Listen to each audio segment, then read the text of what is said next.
Welcome to the Neen Valley Role-Playing Association, a group of friends who like to play RPGs, role-playing games, and try and have fun. If you like the video, please like and subscribe.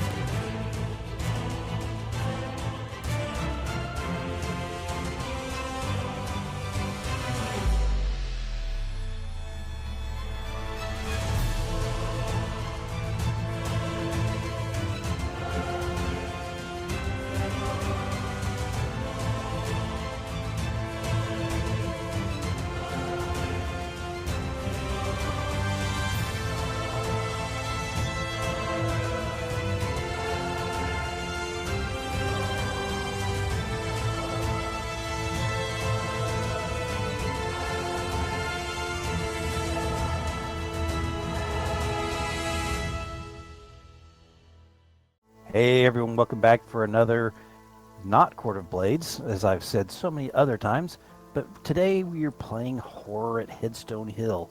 It's a Savage World Deadlands scenario. Books right here.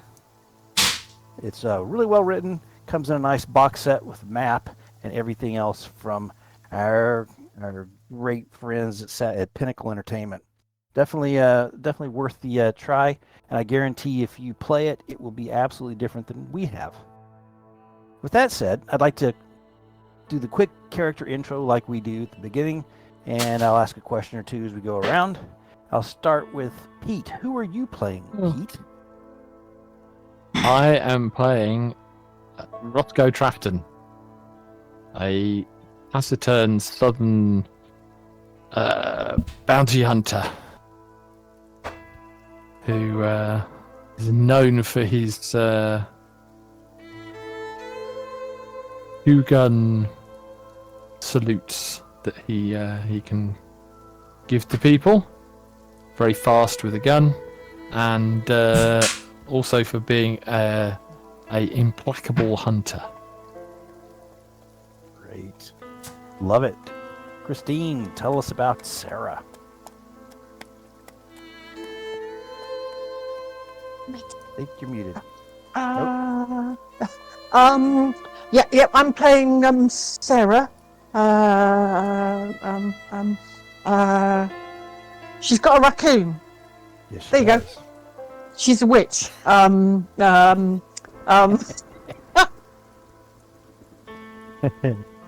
at my notes at hand. I keep finding that a lot just recently. Sorry, it's very poor on my behalf. I'm a failure, big fat failure. Not at all. Yeah. I'm playing Caitlin.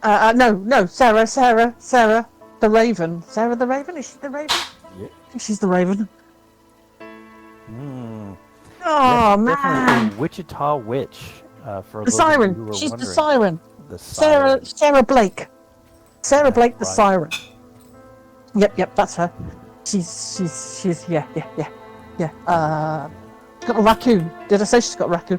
Roger is lovely. You'll like Roger. He's a little raccoon. He's quite young, but he sits on her shoulder or in her backpack, or rides on her backpack occasionally with his hand resting on her ear, watching what's going on around. Lovely little raccoon. Yeah, Roger. Yeah. And if you're wondering why she has 4 bennies compared to the others, it's not because of a particular feat that she has. It's because in the kindness of our hearts, we have given her a single benny that she can spend only upon Roger. Rob, tell us about Chase.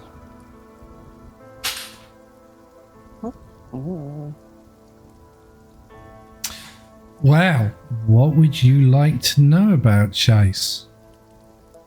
Where's his pants? Why? That's a very interesting question, Sarah, Megan, whatever your name is, Roger. Don't know, but I am working on a theory. Okay, and I'm thinking theory that he has. Yeah, I'm thinking Roger may actually be eating my pants. Roger? No, he couldn't manage a whole pant leg. He couldn't keep it down.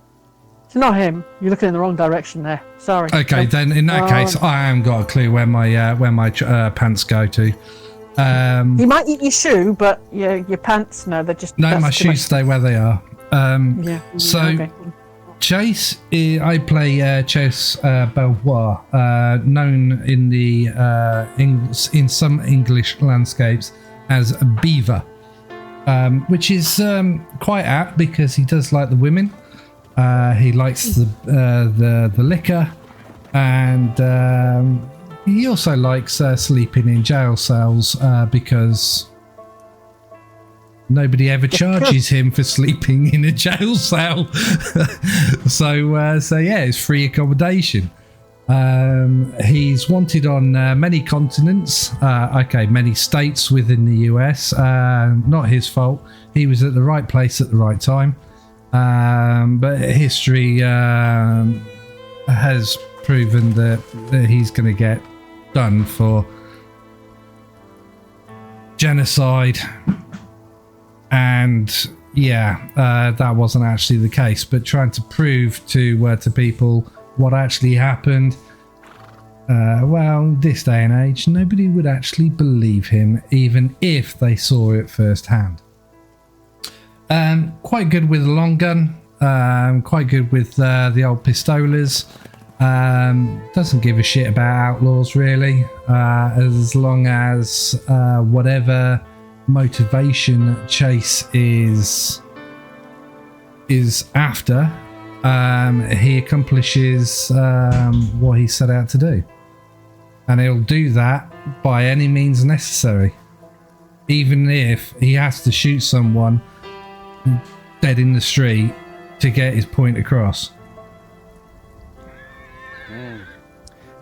Okay, the one thing that we have not dug at and talked about in a long time is, why did you guys go to Heaston Hill?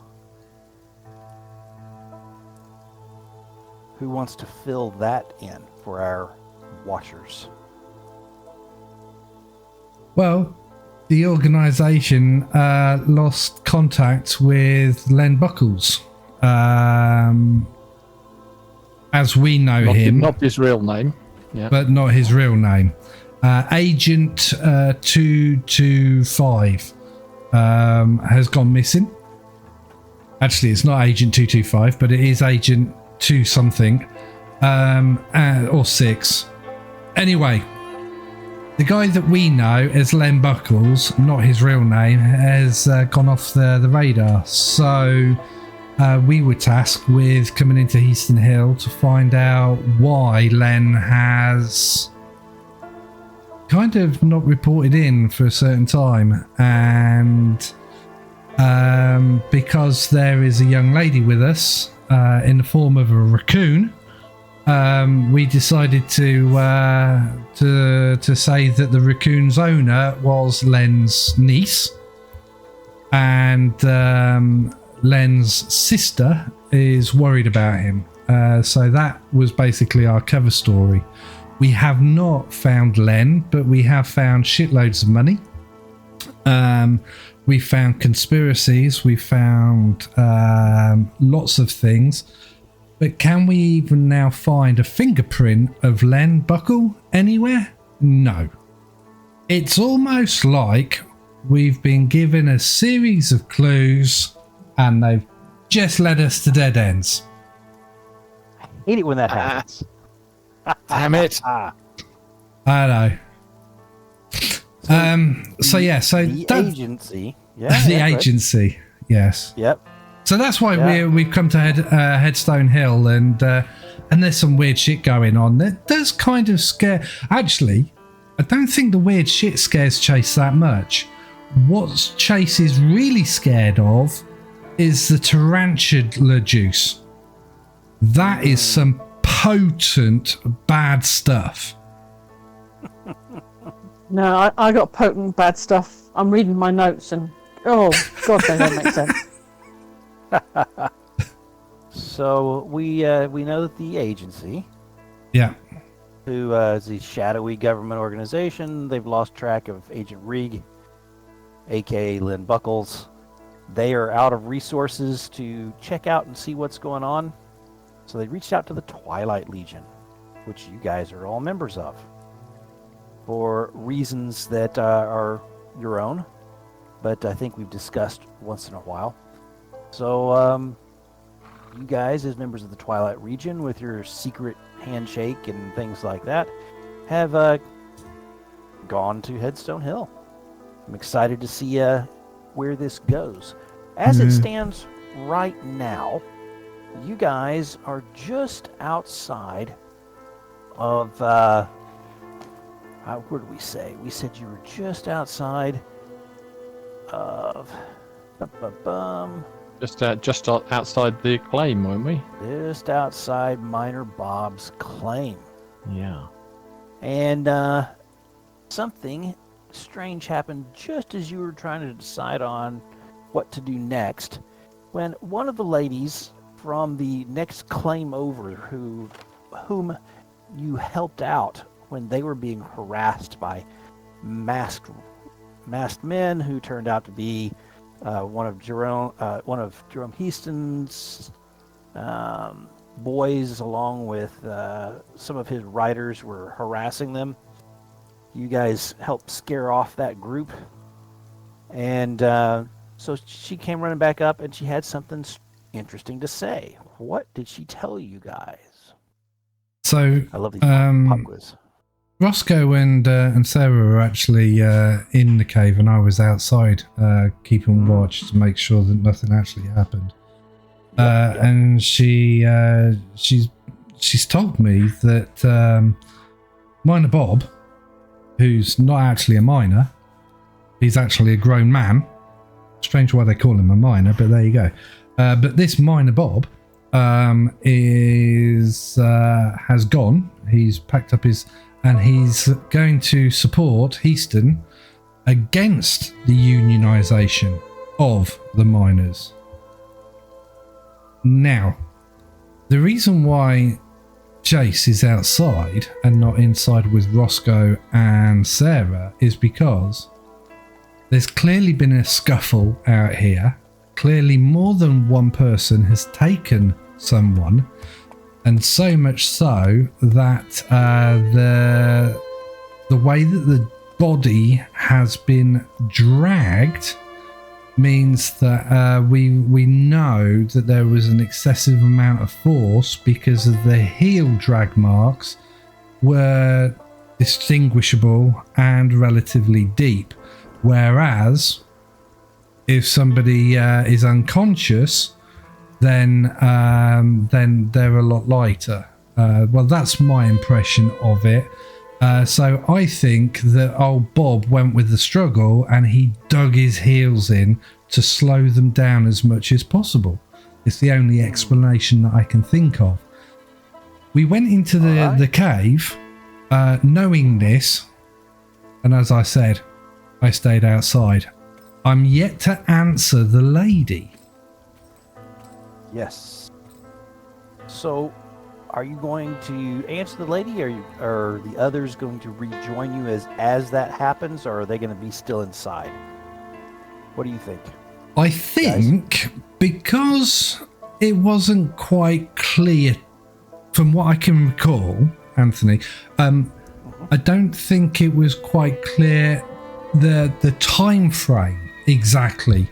So in my mind, as a player, I'm thinking they've opened they've got the goodies, and they've got whatever it is that was in there, which they will tell me later. Okay. Yep. And then she came up, so I'm thinking she wouldn't have seen Sarah and Rosco, but they would have heard what because they were relatively close to the entrance to the plot. Okay, so when I answer, they will just be coming out. That's how I'm thinking it. So the one question I've got for Sarah and Rosco is, what did you leave in the safe, and what did you bring with you? I think we took it all. I think Didn't we've we? taken everything, haven't we? I Are we think going to so. leave the ghost? What about the ghost block? Or I mean, how heavy is that? How much did we say there was? $500. Over Right. $500, I think. Yes, but I think we actually said a weight. Let me Oh, did you? Really quickly check that. I mean, everything Just so else that is pretty light because it's. £5. Okay, just Go- £5. That's Yeah, fine. £5. Ghost Steel. Okay. £500. $500 ish. Ghost Rock or £5 sack. Yep. Yeah. $2,000 in cash. You guys can probably. That's a bag. A bag worth. I mean, that's a decent size. We can split that up. And you've got the black book and the telegram from Governor William Hale, and then of course the rail stock certificates. There's multiple of them that break down to $4,500 worth of Wasatch rail stock. Yep. And those are going to be about the size of a bread box. No, they'll be paper size, with little raised seals upon them and so forth. There's probably 2 dozen.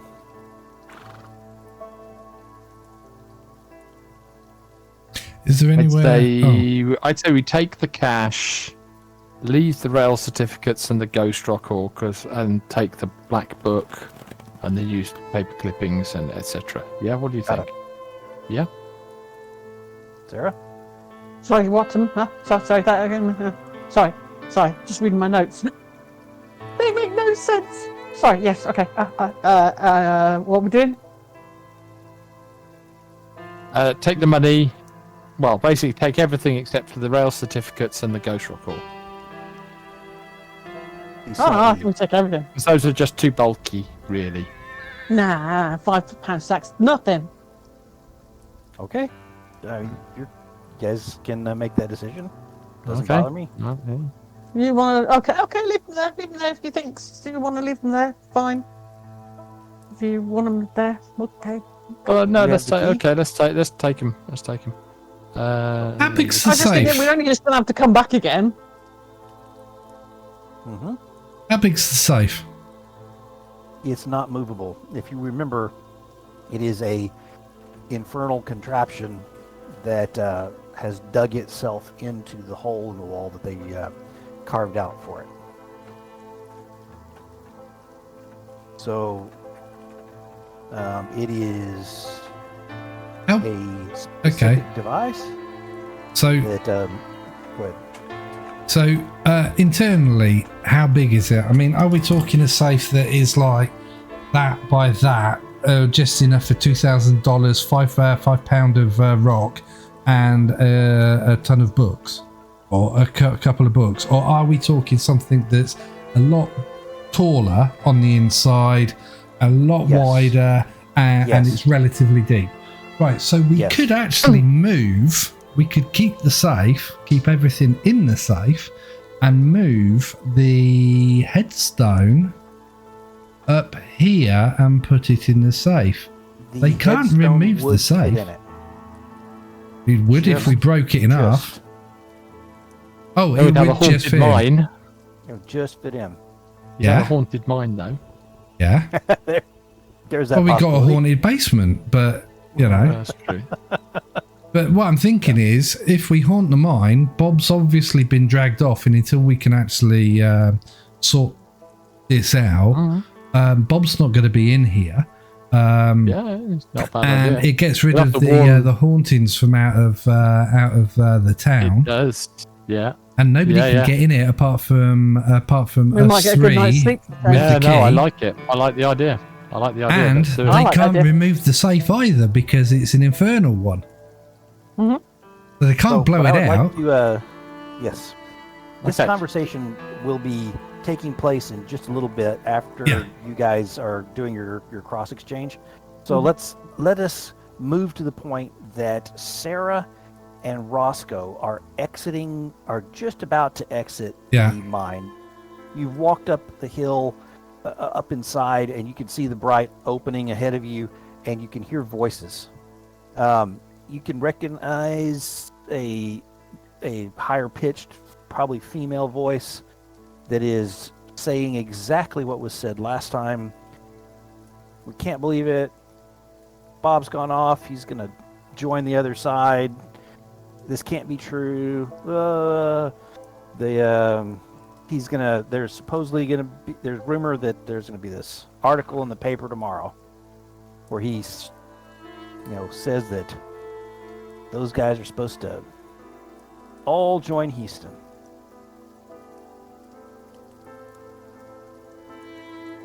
Wow, ma'am. I don't really know what to say about that. Have we arrived there now? Sorry. Yes. Yeah. Now, So right as he starts talking. we've Ma'am, literally just do you turned know up. Oh, Do you know where Minor Bob is being held? I don't know if he's being held or he went off on his own. I would prefer to believe that he was being held and not just trying to join Houston. My initial thought was surely he was taken, but the stories are confused. well, let me unconfuse you. I think we might want to look into that. Yes, I Mr. Chase? point down at the tracks that Minor Bob's left, and I go, "Ma'am, if you look down, you see these down here, these two grooves in the dirt." I don't know why I'm trying to put on an accent, but Rosco started it. I say, that's clearly being led away under duress, and he wasn't led; he was dragged. So she looks at the ground, and you can tell that to the untrained eye, the various bumps, lumps, protrusions, rail cart paths, boot prints, etc. She just sort of goes, "Oh, okay, yes, I'll tell folks that that's what you said," but to her, it does not mean the same thing as to you guys that are more trained. okay. And ma'am, thank you very much for the bath again. Oh, absolutely. If you guys need anything, you know where we are.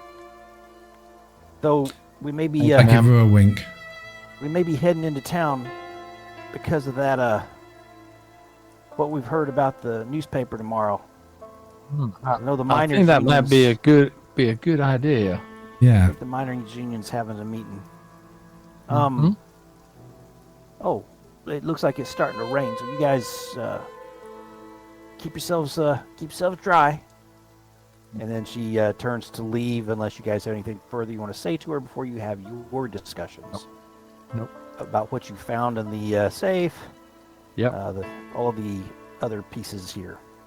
All right. I'll hand over Chase's share of the money, which comes to a nice round $666.66. Indeed. He just handed you a whole ton of money there. Big wad of cash. Yeah. I take $30.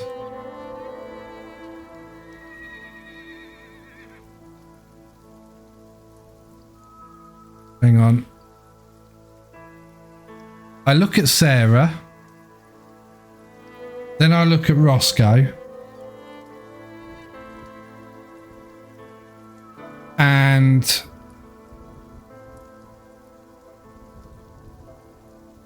I say, actually, I then look down at Roger and then look back at Sarah and then I say, Rosco, can you hold on to $636.66 for me? This is far too much money for me to have on my person. I will literally blow it all in one night. It's going to vanish with your pants, so definitely it's not worth you keeping hold of it. Okay. $30 is enough for $636. Okay. Yeah, just keep hold of it for me. Put it in the safe or whatever. I'm not to be trusted with that much cash. I'll ask you for it if I see a shiny gun. Or some armour that I can wear. Well, there's also $1,500 worth of Wasatch Rail certificates and some Ghost Rock ore as well.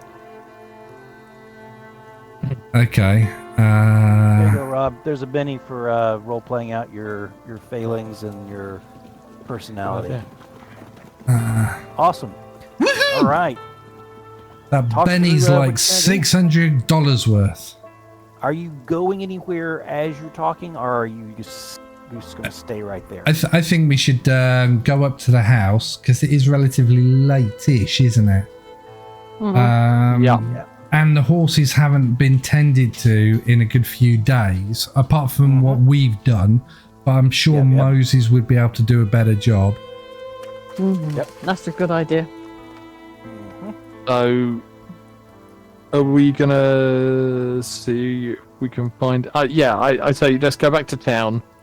Yeah, stable the horses. You're right; they need to be looked after. And maybe ask out around town, see if anyone's seen Miner Bob. Yeah.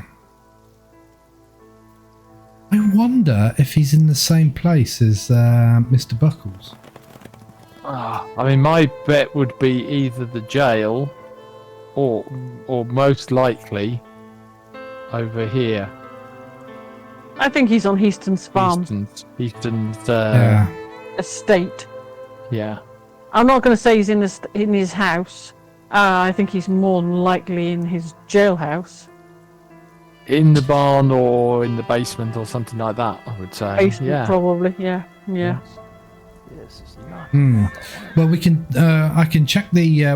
We can check the jailhouse because we've got to go up there anyway to hand in our weapons, don't we? Well, given the fact that he's reported to be, going to be talking to the press tomorrow, I would say he's probably a guest of Heaston. If he was in the jail, that would be a bit too obvious, maybe.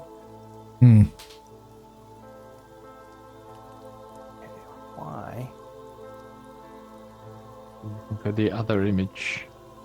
Yeah, I'm just trying to find my correct map. Last week I asked about telegrams.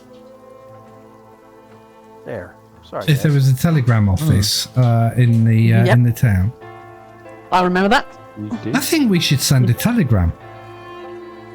Who to? The Queen? Doesn't matter. Just send it. Oh. How do telegrams actually work? So you have to say, I want to send a telegram to, with an address, and then the telegraph boy actually sends the thing. Yep. And then basically you have to pay per letter, per word. Yeah. Okay. Might need more than that $30, Rosco. I've got a cunning plan. Okay. But I'm not seeing telegraph office in the thing for this. No, I think there's a post office though or something. There's a post office. Post right. office, yeah, which would have the telegraph. Usually be the telegraph. System. Thank you. Yeah, the telegraph office as well, I think. So how the about telegraph? The telegraph. I'm sure it was in a little house on the prairie anyway. Yeah. Exactly. I speak from authority here. So how about if we just send a telegraph to Mr. Smithers at 410 Trough Lane, Missouri, wherever, and the message is the pizza is burnt, calcium in the ground. Maybe we need someone to look further. Stop. Having a lovely time on holiday. Stop. Yes, the horse is fine. Stop. So basically, pretending it's a coded message, and the calcium in the ground is basically code for dead bodies. I can't remember what I said for the first bit, but there you go. Oh, the pizza's burnt, which means that all hell's going to open up soon. Okay. And then everything else is just mumble jumble to... She's literally just gone out, Bo. Okay.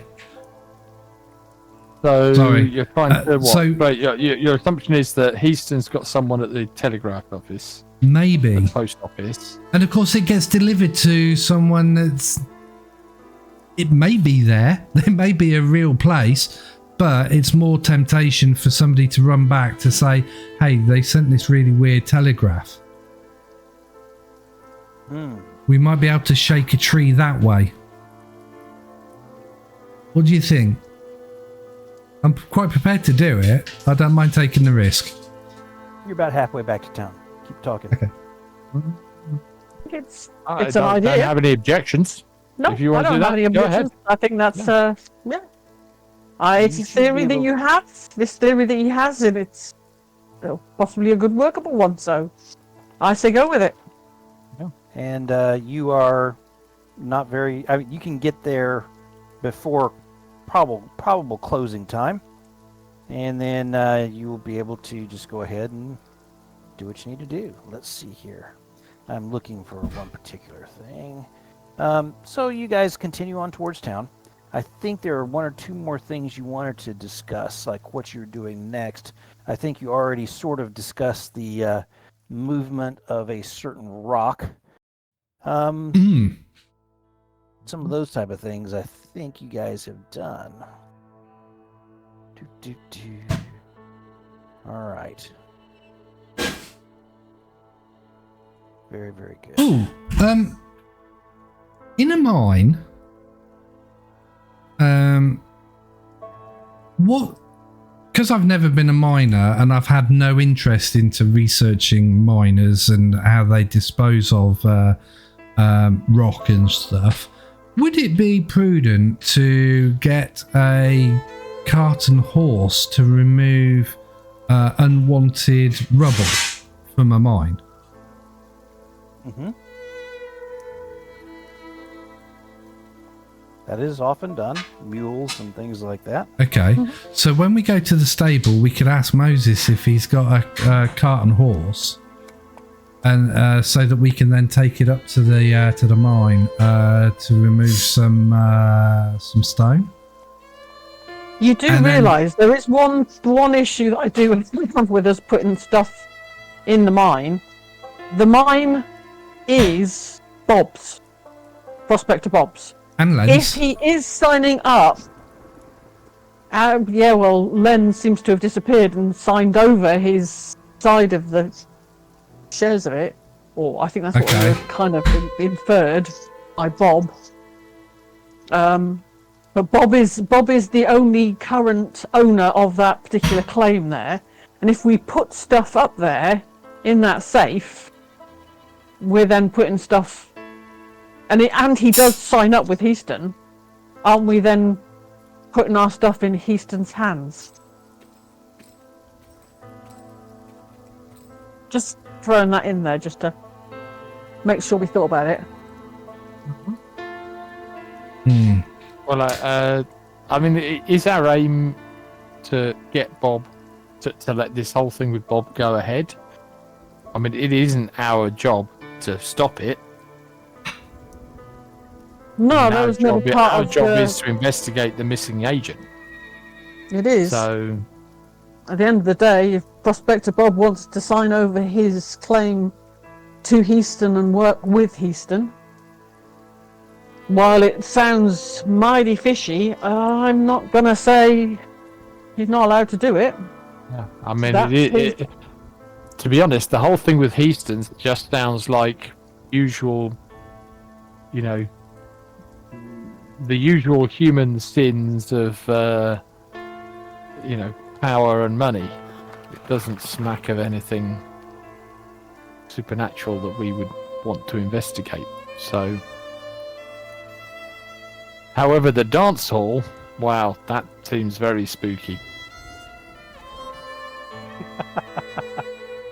I love it. So maybe we should take up dancing. Okay. I've seen Chase So- tap dance now and then. Are we only when lead's coming my way? Are we then saying not to use the safe at Bob's? Because maybe the safe at Bob's is going to be an unsafe safe. Yes. That's what I'm Yeah. just suddenly thinking. Okay. If Yeah. he does sign up with Easton tomorrow and we're unable to stop it, then suddenly Prospector Bob's claim is somewhere that we shouldn't really be setting foot anymore legally.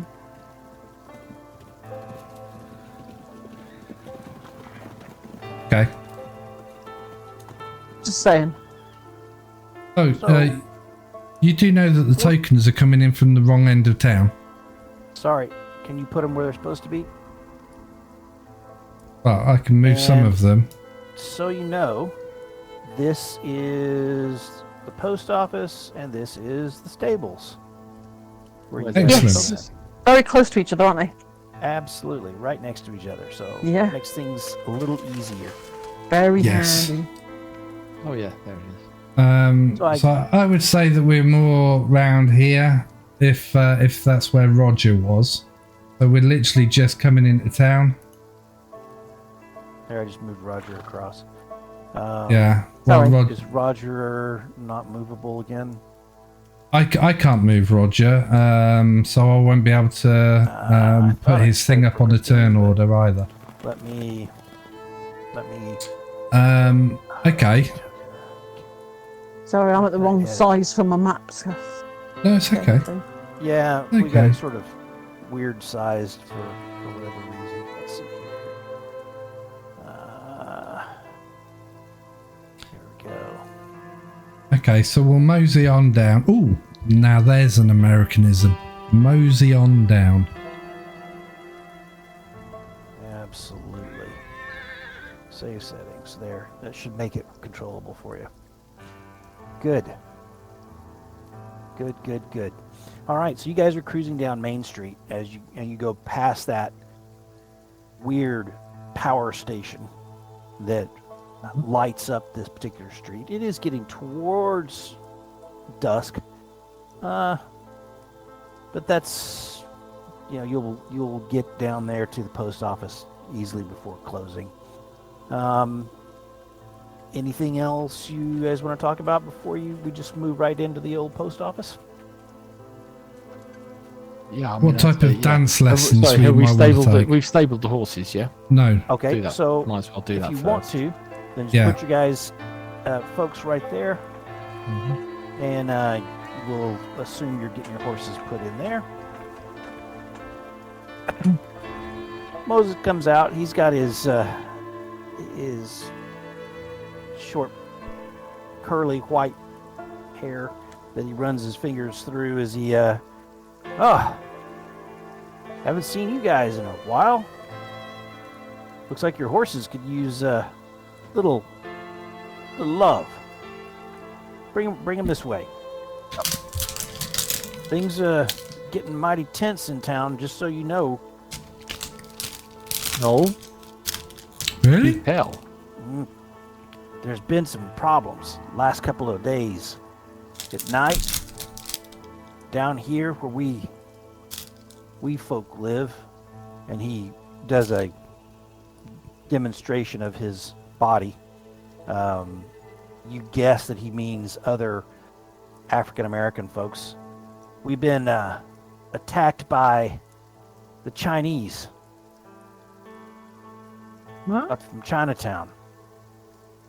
And then they said that we went up and attacked them the next night. But none of us did. We know that.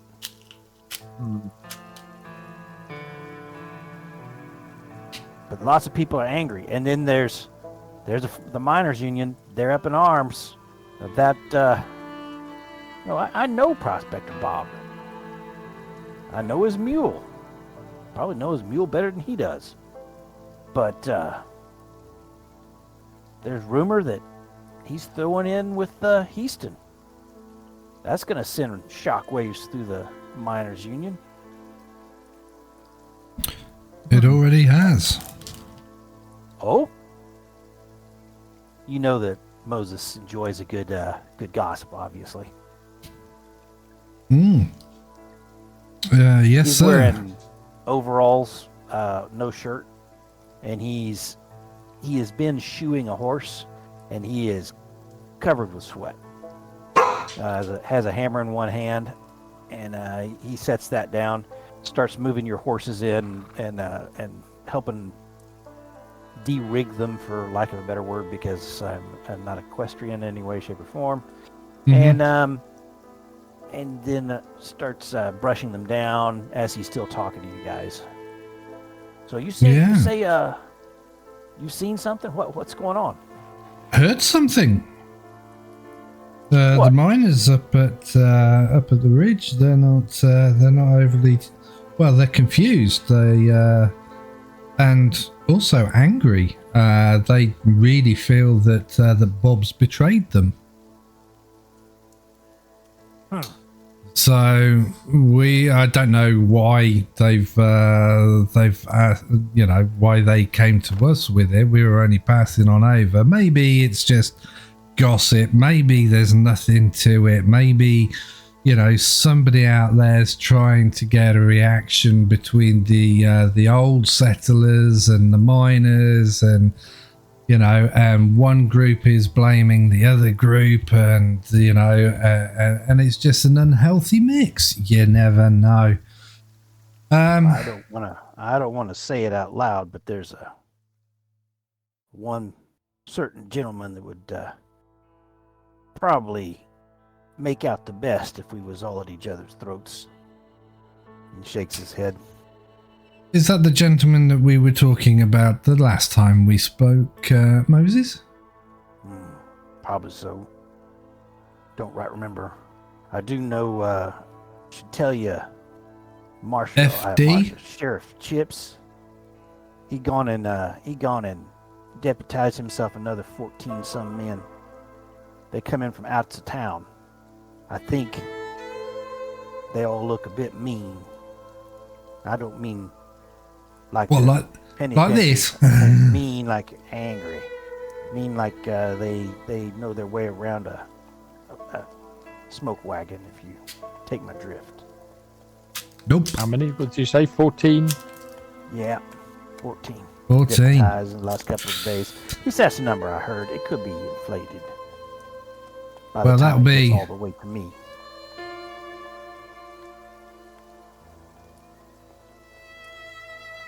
That'll be 6 for you, Rosco. 6 for me, and 2 for the 2 for Roger.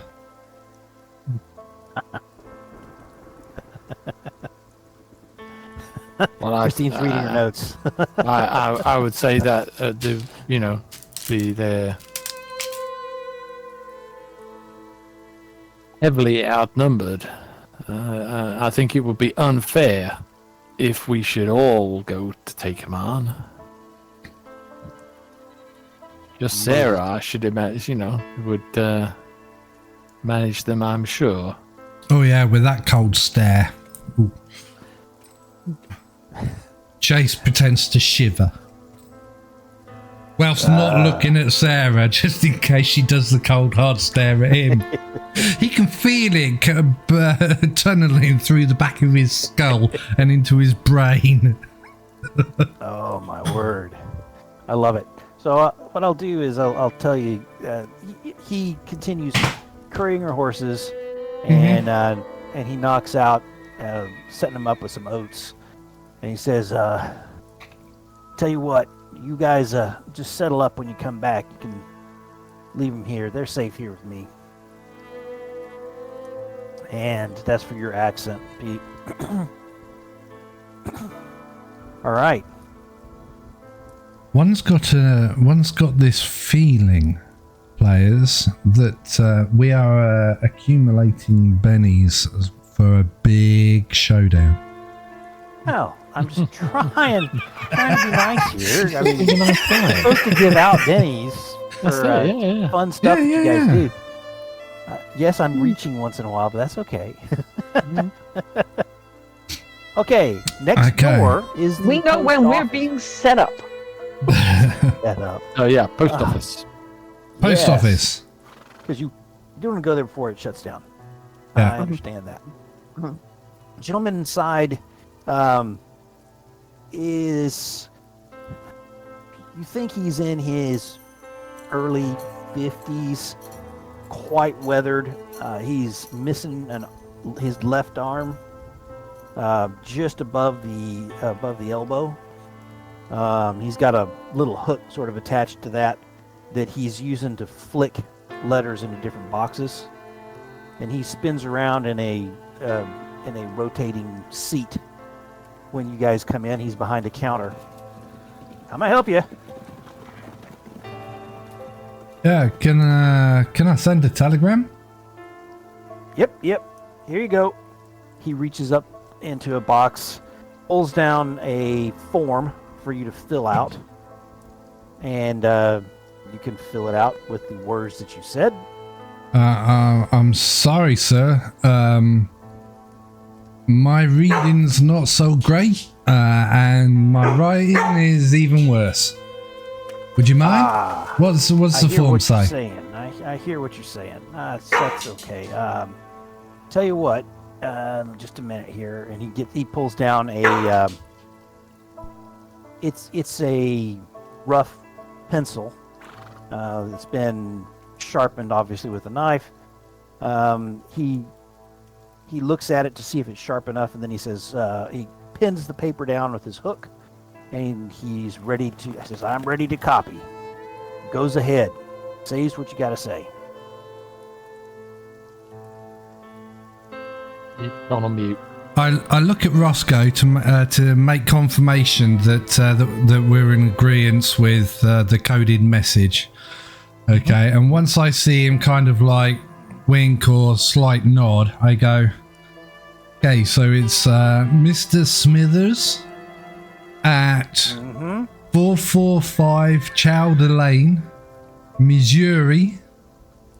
Give him the what I think is yeah, that'll do. That's all that I can remember for the address, sir. The message, you've got to stop burning the pizza. Stop. You've got to stop burning the pizza. So when you say stop there, are you meaning a period? I don't have periods. Okay. So you're okay. I'll just write it out. That's yeah. fine. No, sorry. I understand what you're saying, sir. Right. Sorry. Yes. No. So you've got to stop. As in the word stop, as in halt. Burning the pizzas. Full stop. Period. Period. Yeah. Got it. Need to investigate the calcium in the ground. Period. Yes, the horses are absolutely fine. You don't need to worry about them. Period. We are actually having a fantastic holiday. Thank you for asking. Period. How much would love from the guys XX cost?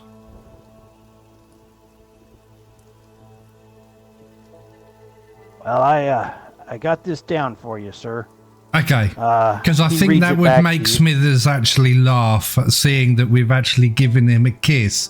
2 kisses, sorry, on a telegraph. Oh, can we put instructions that when it's delivered, the delivery has to actually physically give him a kiss on the cheek? Is that a thing? Can we do that? I think that would be hilarious. This is not Candygram, it's a telegram. Yes. Oh, it's not a Candygram. That's funny. Okay. Maybe not then, Postmaster. Yeah. So just a message, please. Oh, and how much is a stamp? It's not a stamp. It's by word. Just no. You're opposed to. Do you not sell stamps as well for letters? I mean, I can't write. I'm thinking of getting a new hobby, and I've got this feeling that stamp collecting may be very profitable in the future. He will sell you a stamp. I don't have the exact cost, but it's going to be pennies. Yeah.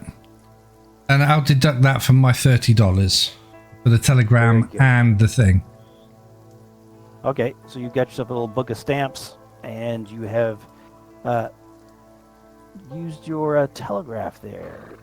So I need to roll a d20. Actually, you roll a d20 for me. Does he want me to check his spelling to make sure he hasn't misspelled anything? He reads it back to you, but you said that you didn't rightly know how to read or write.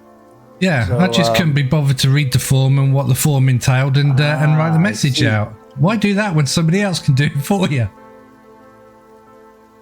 He types it out, Yeah. and he says it's all through.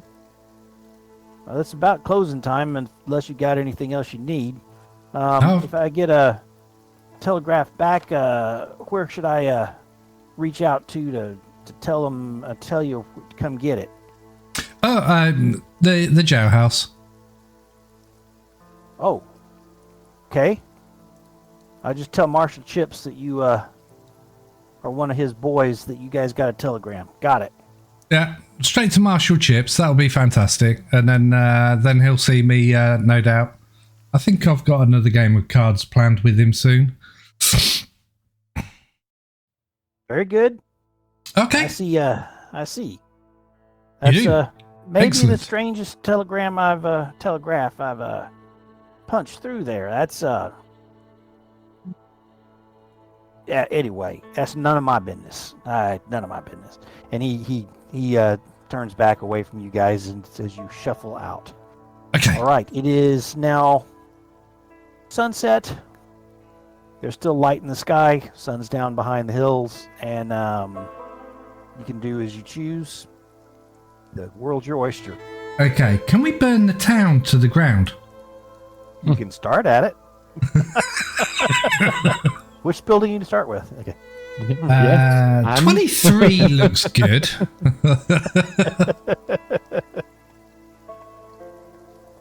I would say, I mean, as it's approaching the evening, that's surely when the dance hall is going to be busy. Yeah. Dance hall. Is that something you're interested in checking out? Well, there was that very interesting note in the safe Yeah? about, went back to the dance hall to speak to Clovis again. But I don't have the full thing because obviously you couldn't share the. I didn't send that to you guys. Didn't they? That is my bad. In my notes, I've got went back to the dance hall to speak to Clovis again, but he was in his cups again.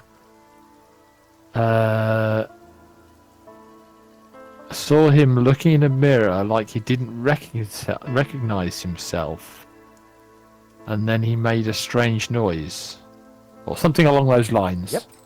Went back to the dance hall to speak with Clovis again, but he was in his cups and even less coherent than last time. At one point, he didn't realize I was watching him, and he looked at himself in the mirror as if seeing his own face for the first time. A distorted, high-pitched cry wriggled out of his throat, not like any sound I've heard before. Yeah.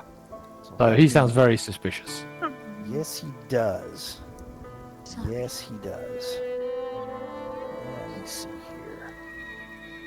Dun, dun, dun. Do we know a Clovis? No, you do not yet. No, that's what I thought. So let me find where it's at. It is number 10 on your map. Indeed, yeah. Well, tell you what, how about we have a short break while you familiarise yourself and I'm I'll doing a make quick. tea. That sounds really good. If you want to put us on a short break, we will come back and knock this out. All right, so you guys are about to investigate the dance hall. At least that's the general direction of thought. Yeah. All right. Tell me. What exactly are you going to do? I would say,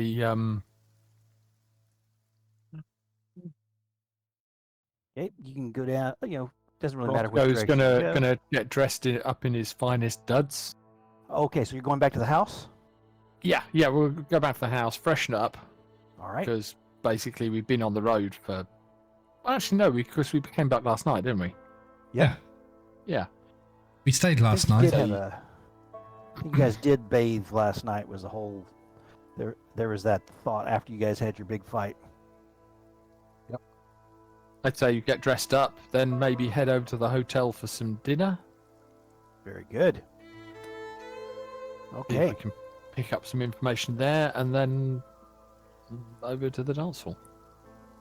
All right. Do you guys check on the basement?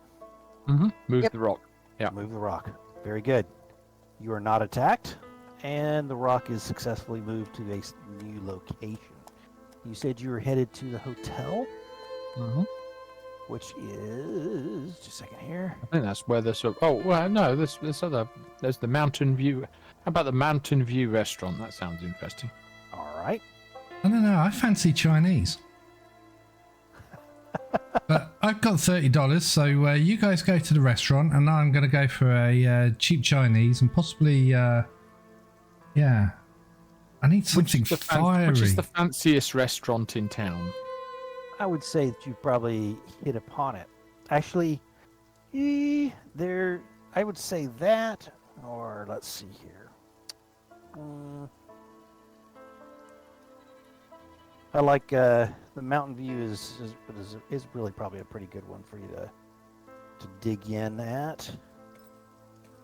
There is a cigar sales place. It's a little bit fancy, but it's not an eatery. So I would say, the Mountain View restaurant is probably exactly what you're looking for. Okay. Located on Creek Street. Yep. Um, Down on the south side. Yep, absolutely.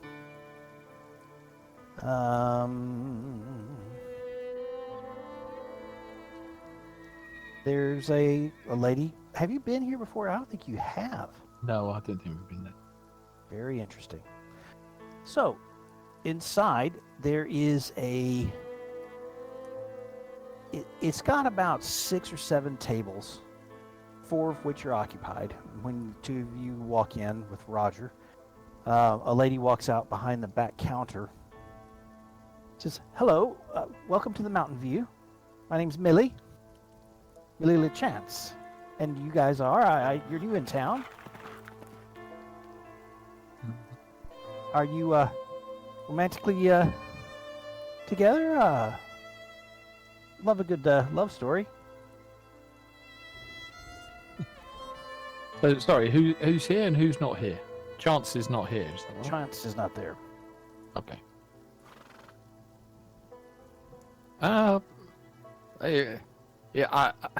If only I was so lucky. No acquaintances only, I'm afraid. Oh, I had me a man for a while. Only for a Just, while? Don't know where he's at. Sort of. Yeah. Anyway, You lost him? well, Did she eat Mighty him? jealous. not to.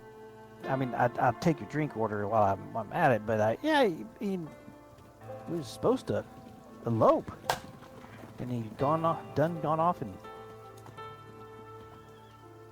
don't know where he's at. What's his name? He was Lynn, such a sweet man. Oh, Len. not Len Buckles by any chance? She could tell she's just like, what? Yes. Oh, we heard the story that he had gone missing. I guess that story's out and about. I've asked everywhere in town. I guess that's probably the reason.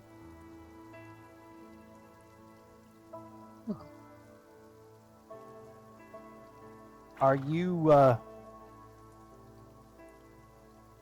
maybe working for some of the same people as Lynn?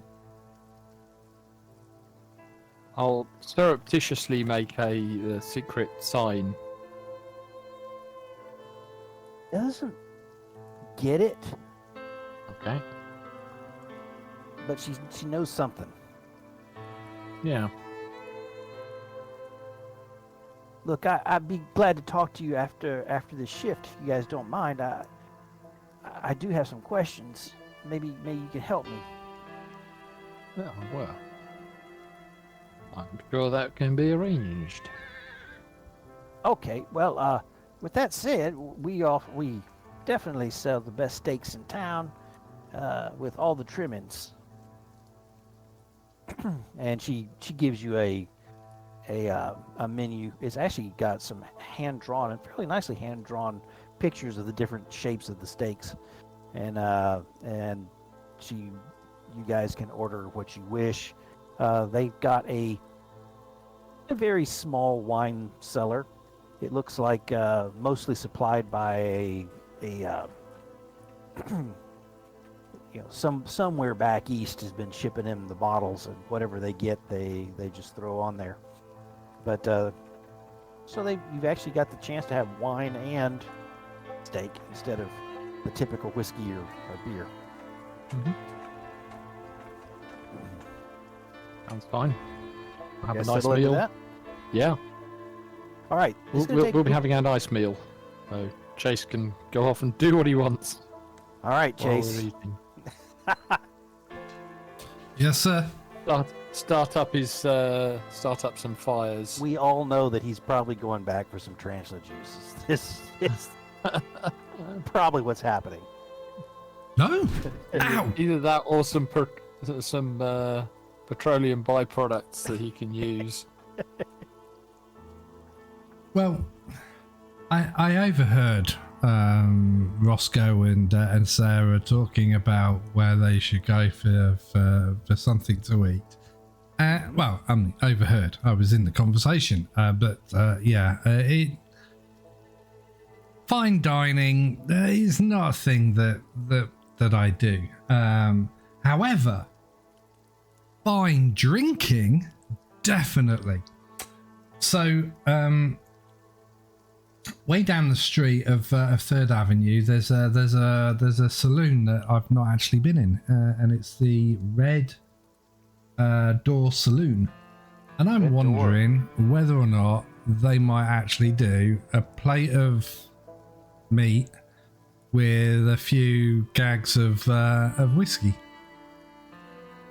Very good. So I was going to go into there, and not only that, but it's really close to the dance hall. Yep. So if Sarah expects me to do some tap dancing or any type of dancing, I need some stiff drinks first. So that's what I'm thinking. Very good. So the Red Door Saloon, it's a ramshackle affair there in the middle of town. The Red Door is built right up against a rocky outcrop. It's patchwork. It's patchwork construction of logs, weathered boards, and tin. It doesn't appear really promising from the outside, but there's a steady stream of customers. Inside, there's an open room that's 3 stories tall, built up against that rock face, with balconies accessing various tap rooms and lounges. It's big. This is the town's first saloon, opened back in 1879. Back then, just an oilcloth tent rigged up against the rock outcropping to keep the rain out of the shot glasses. Okay. So in my expertise of drinking holes, the tarantula hole is actually better than this place. It is probably, At the moment. The tarantula hole holds a lot of promise as far as getting into a fight or having a real painful hangover.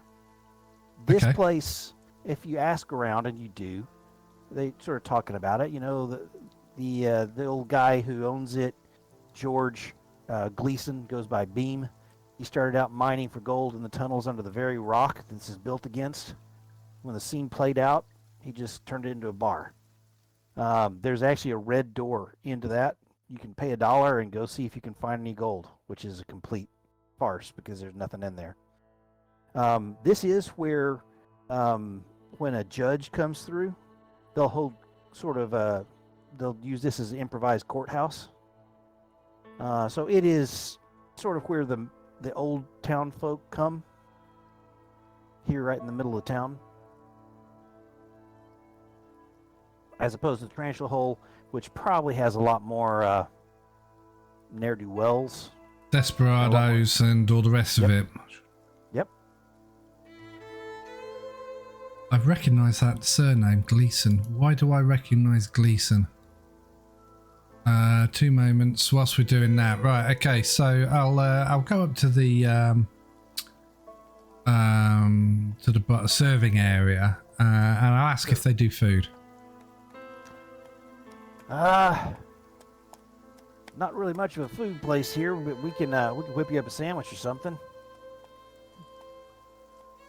I think we got some leftovers from last night. We was having a roast back in the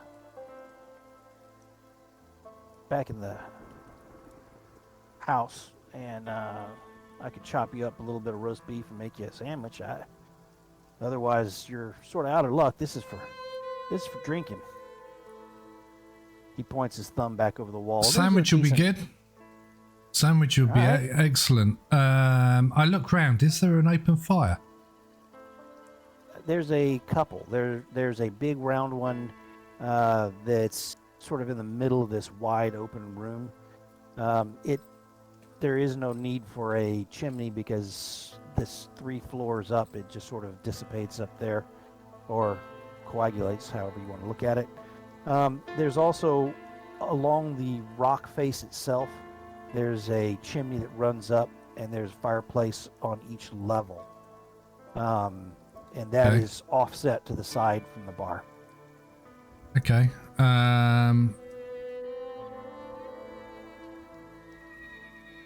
Yeah, no worries. If you could possibly serve it up on, and I keep looking at the fire and what have you. If you could possibly serve it up on a rack, on a tray or some sort, and then I'll stick it over the fire and I'll turn it into a toasted sandwich. That would be absolutely fantastic. Thank you very much. Potatoes in that sandwich as well, and veggies, or just the meat? I can chop some taters up. Yeah, that would be fantastic. He says, look, if you'll spot me 25 cents for that, I'll make you up a meal and back while you're being so hungry like. You looking for some whiskey too, huh? Take it, or a short beer? Both. Very well. What can I get for $1? Oh, you can get multiple drinks for that. And he brings you over a tall mug that's foaming. It's not exactly cold, and then a shot glass, actual glass, that's got the house whiskey in it. Yeah. Okay. And then he goes in the back. Are you at the bar? Yeah, I'm at the serving place. So okay. So I'm at the bar. And what I'll do is I'll drop $2 on the thing, and I'll go, that's for the drinks, and that's for the food as well. When I run out, let me know. Oh, and also have one for yourself. So Thank you kindly. I'm new to town, but I wanted to come here. I went to the spider place, and they've got some really weird Tarantula Hole. And I make a display of shivering. Yeah. Came out of there in one piece, huh? Well, I managed to walk to the jailhouse and didn't get no further.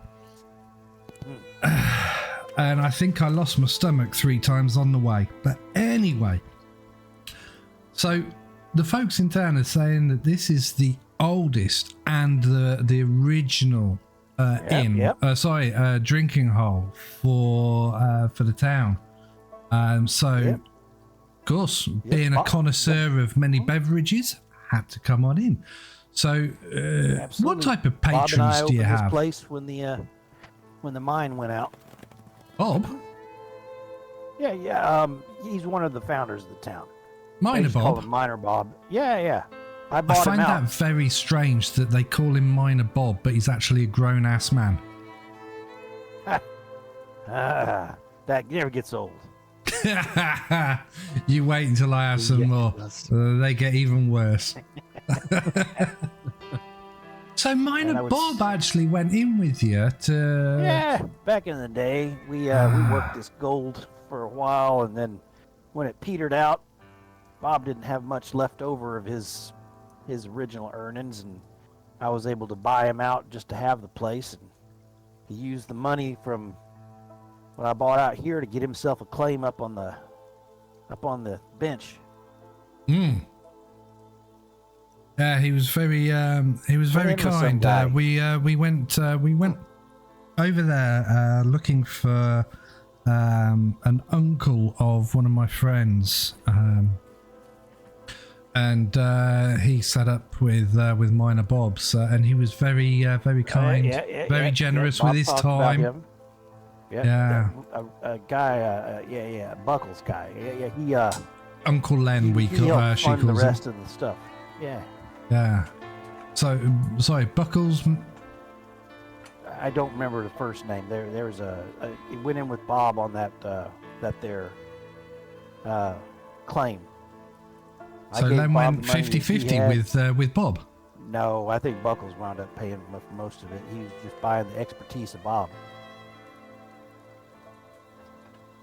Ah. Yeah, between you and me, I thought that Mr. Buckles was a bit of a greenhorn where it come to the digging in the dirt side of business. Well, according to his niece, he's an expert at everything that he puts his hands to.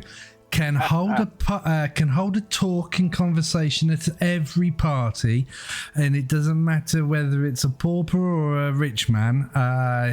He's absolutely fantastic. We've all met those type of people, haven't we? So Greenhorn, if that's the same as dickhead, then yes, definitely. Definitely wet behind the ears. You know what I mean? Yes. Back where I come from, we call them dickheads. Yes. Okay. Yeah. Well, give me a minute.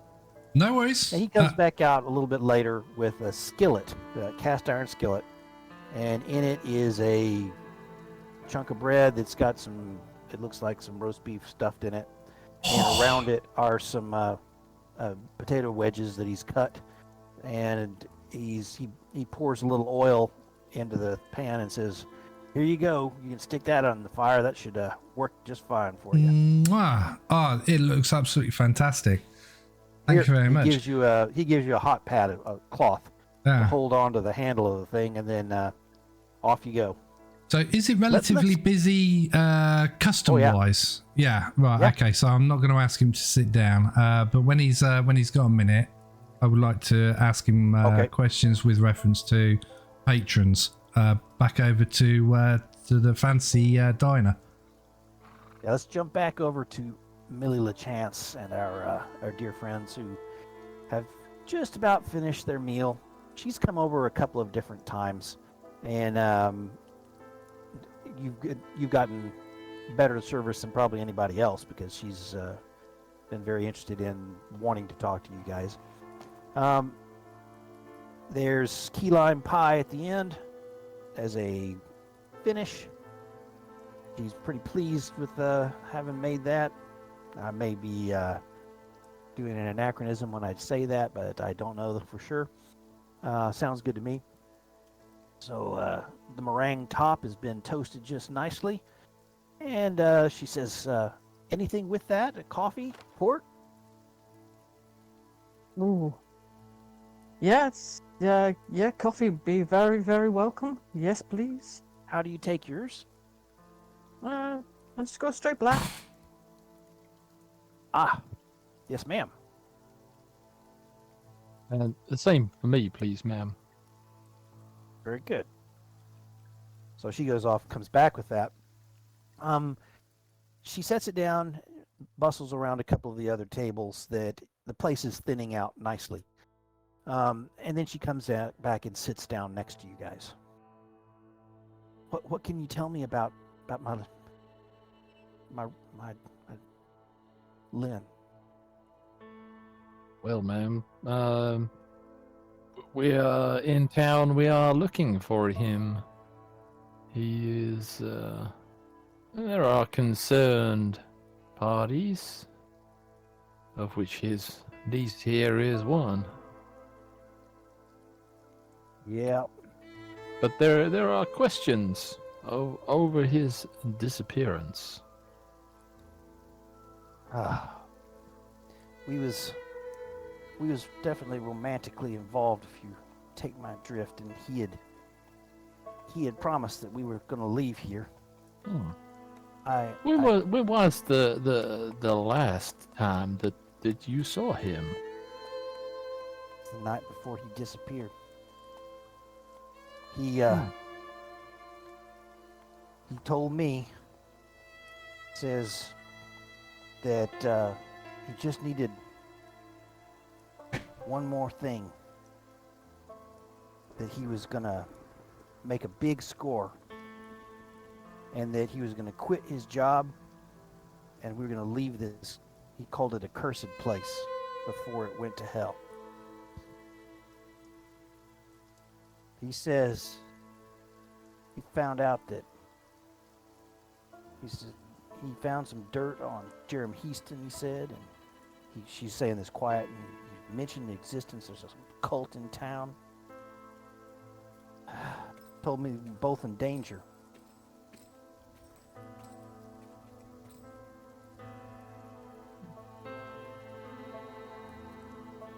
You say you mentioned a cult in the town? Did he Yes. perhaps say who these people were? Is it Heaston? I didn't take it that way, but I mean, it was all spoken about in the same conversation, but I think that they were separate things, but they could be the same. I know that just hearing about some fanatics in town that maybe worshiping something weird. I don't know. Says it is it something to do. He said something to do about the forest. Maybe they worship the forest. I don't know. There a forest near here? Oh yes, absolutely there is. And she will give you the actual name of the place really quickly, because for some reason I just blanked it out. For right now, we'll just call it the Big Aspen Forest, and then I'll figure it out.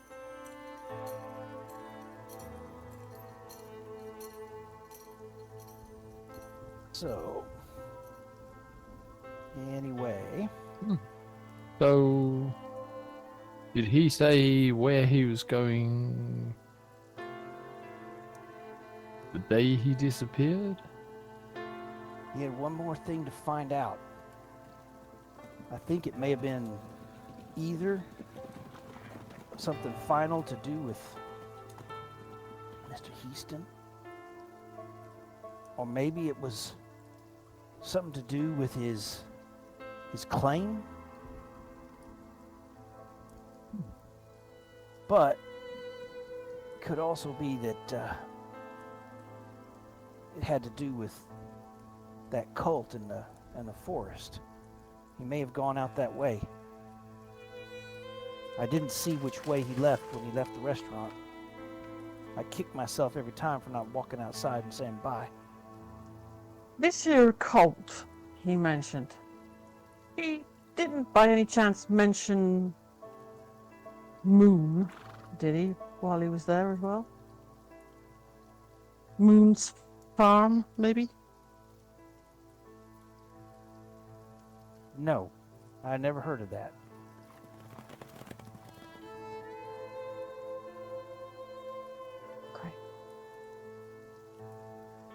That must have been something Pull that different. string. with It's that. going to really pull out. Don't worry.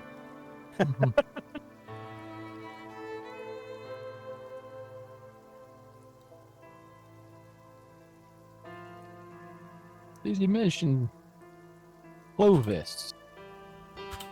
Man up by the name of Clovis? Clovis.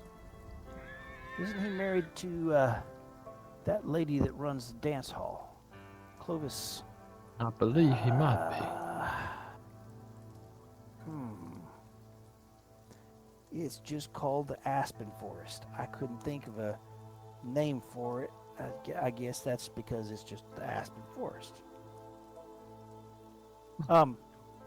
Clovis, I know he was married to that lady. What is her name that runs the dance hall?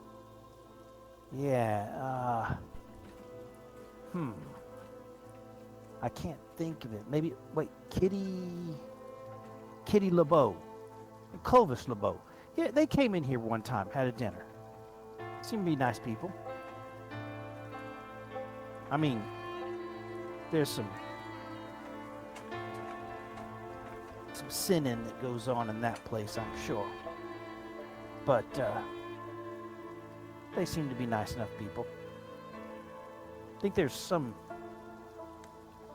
20 women that work there, if you know, catch my drift. be. That kind of dance hall. They say the plain old dances is just 50 cents, but for $2 there's an overnight fee. I guess those miners, they get lonely and just want a bit of female company. Every so often, everyone needs a dance. I guess so. I guess so. But what can you tell me about my dear Lynn? As yet, information about where Len has gone has proven very elusive. You're looking for him? We are. My mother, she's near sick with worry. Her brother. So, yep. I knows about him being agent. Sorry, about him told being me Indian? an agent. An agent. Yeah. He talked to me a bit and said he was investigating stuff. That's why he was going out to the forest and why he was trying to find out this cult. And he was checking out Houston. And that they would take care of him after he retired, maybe. Or maybe he had some money set aside. I don't know. But he made it sound like we could leave and it would be good. Cult. C-U-L-T, Rob. It makes sense why I couldn't figure out whether you were talking about a gun or Yes. a young horse. It's actually neither. Okay. Very good. Sorry. Well, So we then, found out another couple of things. These where clues is the just keep coming. Where is this Aspen Forest? Ah.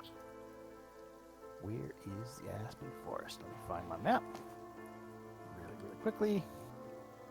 It actually may be on the map in the player's guide that you guys got, or it may not. Well, I had a look at the map and couldn't see a forest marked on there. All right, let me. Not I will that. double check. I Is will it give you guys north, the direction south? out of town shortly. I don't see a. Okay. I mean, there's I'll- Aspen. Yep. I mean, it could be over, but it could be the forest by Aspen. But Yeah. that's Give me a second, fair- and that's I a will fair way. tell you which There's direction. Lone Tree, But you guys can talk about. but Lone other Tree makes things. you kind of think of just a single lone tree. That's not much of a forest. Absolutely. All right. Go ahead and should we? Do you want to jump back to Rob or? Yeah, let's just jump back to Rob. All right, Chase. Yes, sir. Okay, that doesn't have. Make him work for his supper. Dance, little piggy. Yeah. Oh, I'm turning the as the camera comes back to Chase in the Red Door Saloon. He's hunkered down by one of the fires, and he's got his hand in the frying pan, and he's turning the sandwich on over, and he's like rubbing it round in the fats and stuff, and it's the top is nice and hard and lovely and brown, and the bottom's just coming through. So yeah. Just perfect. Yeah, and he also gets a little bit of scotch, and he just dribbles a little bit of scotch on the sandwich as well as it's cooking off. Wow. Really? So where it says Aspen Forest on your Houston Hill environs, and I will put you over there in just a second, is the Aspen Forest. Up here. Ah, right, yes, okay. There it is. Okay. Okay. So off to the east. Perfect. Follow the river, follow Smith's Fork Creek out to the east. Okay. Okay, coolioso.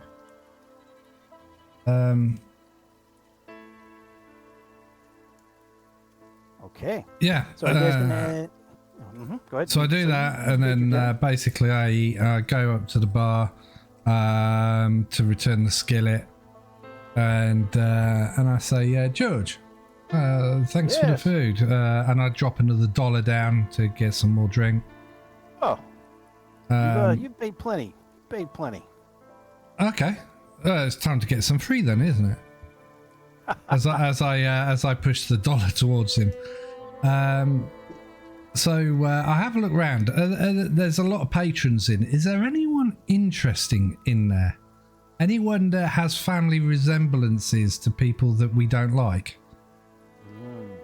So I will say that during your meal, a group of about 6 fellers came in, and they've got themselves some shiny tin stars pinned on their coat lapels. And they look, as described by Moses, as mean customers. One of them's got a patch over an eye, a little scar dribbling down below that, gray ponytail, and with a leather hat rolled up on the sides. He's picking at his fingernails over by one of the big round fire. He's over there with a big Bowie knife, and next to him there's a Mexican looking fellow with a gold tooth, and he's got himself his 6-shooters on his hips, proudly showing off that he can have guns here in town when no one else can. And a couple of more similar rough-looking fellows that are ready to dish out the law. And they're looking around at you. Okay. How much is a bottle of whiskey, George? That'll be at $3 if you don't mind. Have you got 2? Yeah, I've got more to spare. Okay. So what I do is I basically drop a $10 bill. Is there such a thing as a $10 bill? I'll give him $6. I'll give him $6 because they'll be in dollar notes, won't dollar paper. All the coins here. Okay. Can you, the guy that's being really disgusting with his Bowie knife, can you give him a bottle and tell him that is to share around his officers or his men, and then give him the second one as well, the second bottle, and if he says who's done it, point on over. I'd love to have an introduction. You want me to let him get through the first bottle before I bring the second? No, give them Bring both. them both out. Give them both at the same time. All right. Thank you kindly.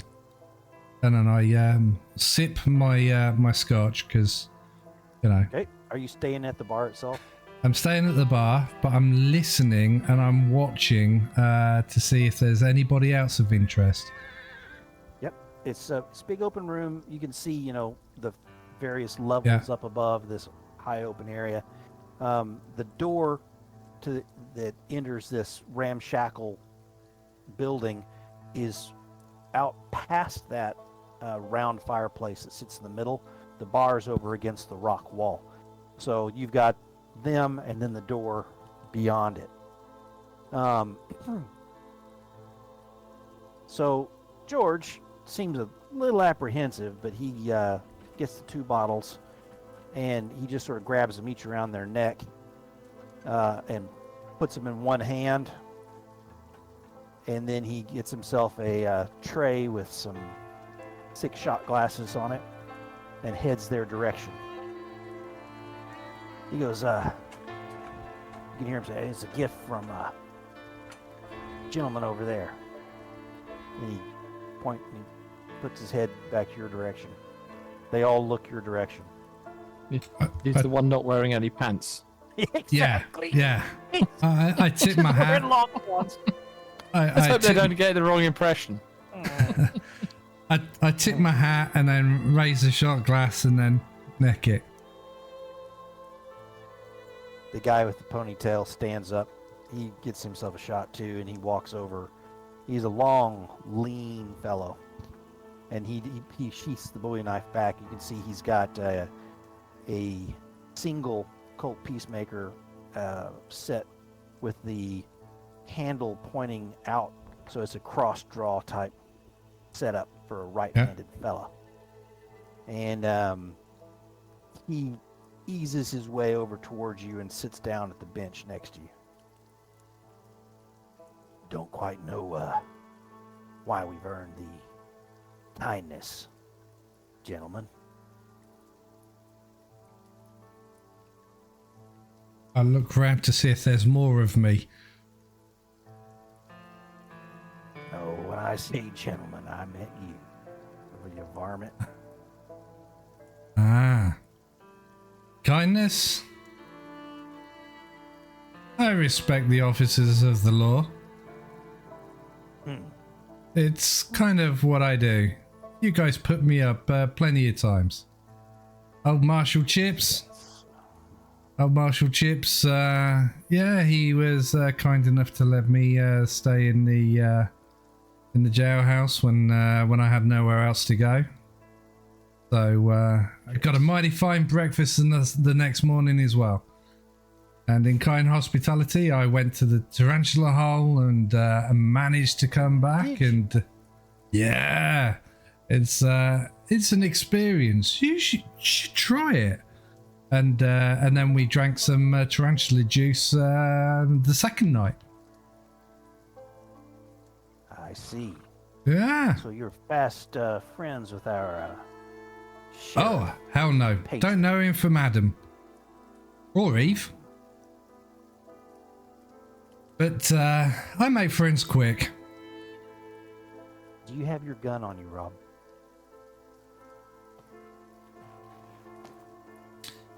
We didn't go back to the house, did we?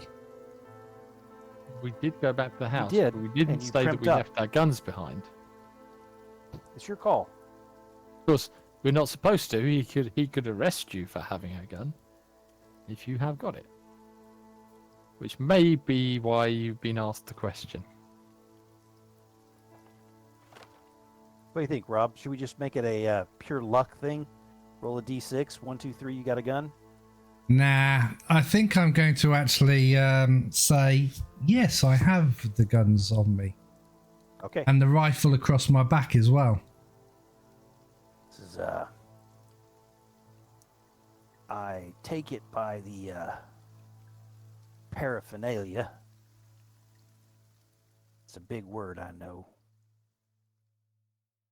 that you've taken sides here in town? No. Paraphernalia? Yes, you have. Paraphernalia? What paraphernalia? Your firearms, gent. No, they're at the... And I put on a very good acting thing and go, oh, fuck, I went to Moses and I was supposed to go to see Chips to give him my... Fuck it! Oh, do you want to escort me down to the jailhouse so I can actually hand them in? I completely forgot. I was so hungry. And thirsty. You can walk with me. Yeah. We'll be You know back what? here in a moment. You know, yeah, no, I normally Let's do do. that. Yeah, okay, I think we'll that's do that. a really good idea. Yeah, I think that's really good idea as well. Because I don't want to get arrested because I don't have a permit and I completely bloody forgot. Jose, come join us. And bring one of the bottles. Oh, that's a good idea. So- George, would you mind if I take this this glass with me? I'll be Bring it back. back. Oh, yeah, of course. Don't mind if One of us will I bring it back. you don't mind if I join you Oh, yeah. whilst we're walking down? Please do. Excellent. We should make a stop by the tarantula hole and get a shot there. What do you think, Jose? That'll Jose goes, rot your gut. That sounds like a good idea, boss. You're going to make me walk all the way up 3rd Avenue to then go across Bridges Street to then go down 1st Avenue to hand in my... Can we... I've got an even better idea. I've got an even better idea, fellas. Why don't we go to the jailhouse, let me put my iron in, because if I walk into the tarantula hole with this lot, then Les... So you want to leave your weapons there before going in the tarantula hole? That's okay. Hey, I like that idea. no, seriously, if I go into the tarantula hole wearing this, I'm trying to find his name. What's his name? What number is the tarantula hole? I can't remember. 51, I think. Yeah, 51. That's right. Prospect Hastings. Is it Walter Stiles or is it? No, Walter was the guy. Ed Sharkey. Ed. That's it. That's what I was looking for. Yeah, fellas. No, seriously. I mean, I've got a lot of appreciation for Ed and what he does, but if I walk in there with the irons on, not even Ed's going to be able to save my ass. And you being I guess that makes lawman, for a you being lawman, more interesting. okay, but I try warning you. Sounds good to me. Ah, Okay, so he says no. Let's drop your guns off. That's a good idea. yeah, yeah, Okay, so you guys mosey out, and yeah. they continue to serve you shots out of their bottle as you guys walk along. The Hispanic fellow pulls out his pistol, and it's a full moon, and he takes a couple of shots at the moon, which scares some people off the sidewalks, but they are staying clear as you guys walk down the middle of the road. Damn, Jose! And I'm looking up at the moon, and I go, "What gun's that? You've put a massive crater in that moon." So, I think you get to the sheriff's office. Chips is sitting there with about 6 other fellers. Uh huh. Chips goes, he looks a little bit, he looks out of place. When you Uh huh. see him, he looks sort of like the dopey sheriff of the town, and these guys look like mean gunslingers Uh huh. sitting around him. He really looks like a sheriff surrounded by a bunch of really scary criminals, but he can't do a damn thing about it because they've all got badges. Yeah. He doesn't look So- like the boss anymore, even though he's the boss. Mm-hmm. He goes, hey, I know you. Yeah. What are you how doing you carrying weapons? Are you turning those in? Yeah, I forgot. I put the horses down with Moses earlier, and I was so hungry and a little bit thirsty. I forgot to come on up. One of the guys and sitting when, next to him says, "Go ahead." When the guys told me after I bought them 2 bottles of whiskey, he came on over. This fine gentleman, and I point to the lanky, scrawny one, which I didn't get his name on. But that's Art. Yeah, Art. Art said about paraphernalia, and I wasn't with it, you know. But I had a sandwich. Oh, grilled as well in a skillet. I had to do the grilling myself, Chips. But never mind. Anyway. He said about the paraphernalia, and I was like, huh? And he went, your irons? Oh, I felt like such a plum. Yeah. You know what to do. Drop them here. Yep. So I take one off the of the, rifle, both of the... evil-looking fellows spits on the floor and says, "That's a $10 fine, too. You can give it to me." no. And Chips just sort of goes, "Well, there is a $10 fine for having weapons when you weren't supposed to. I know you're turning in right now." And the guy goes, "That's a $10 fine." Yeah. Give me a receipt. "I got a receipt for you." He lays his hand across his pistol, Yeah. tilts his chair back. He's Yeah. leaning back on two legs of his chair, with his foot up on the side of Marshal Chips' desk.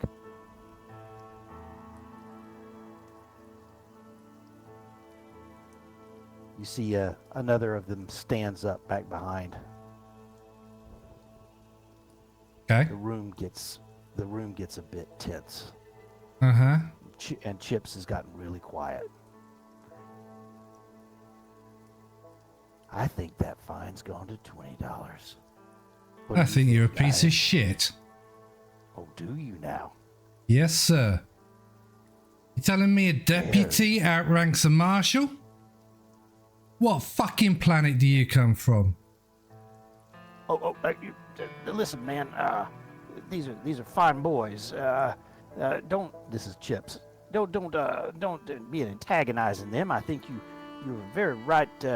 Very right there, Roger. To his name the same thing as a raccoon.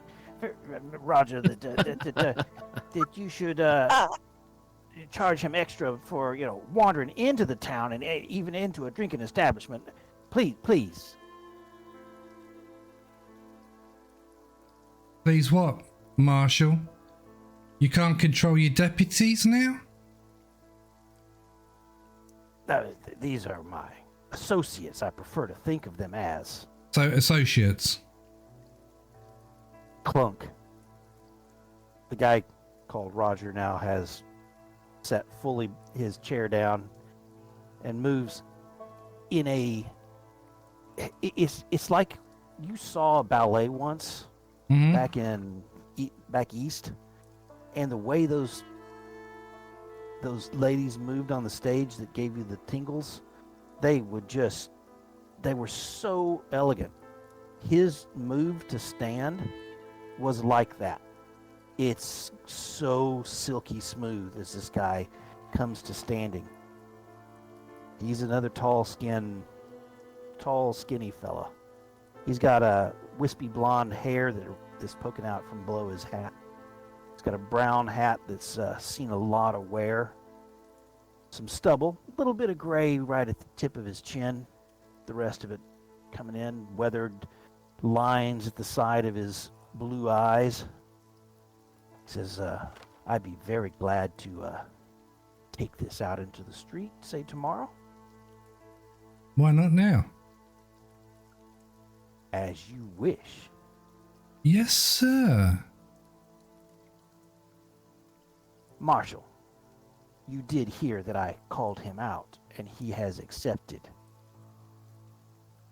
Chip stands up. I slit his throat. Oh, you're going to make a move to do that? Yep.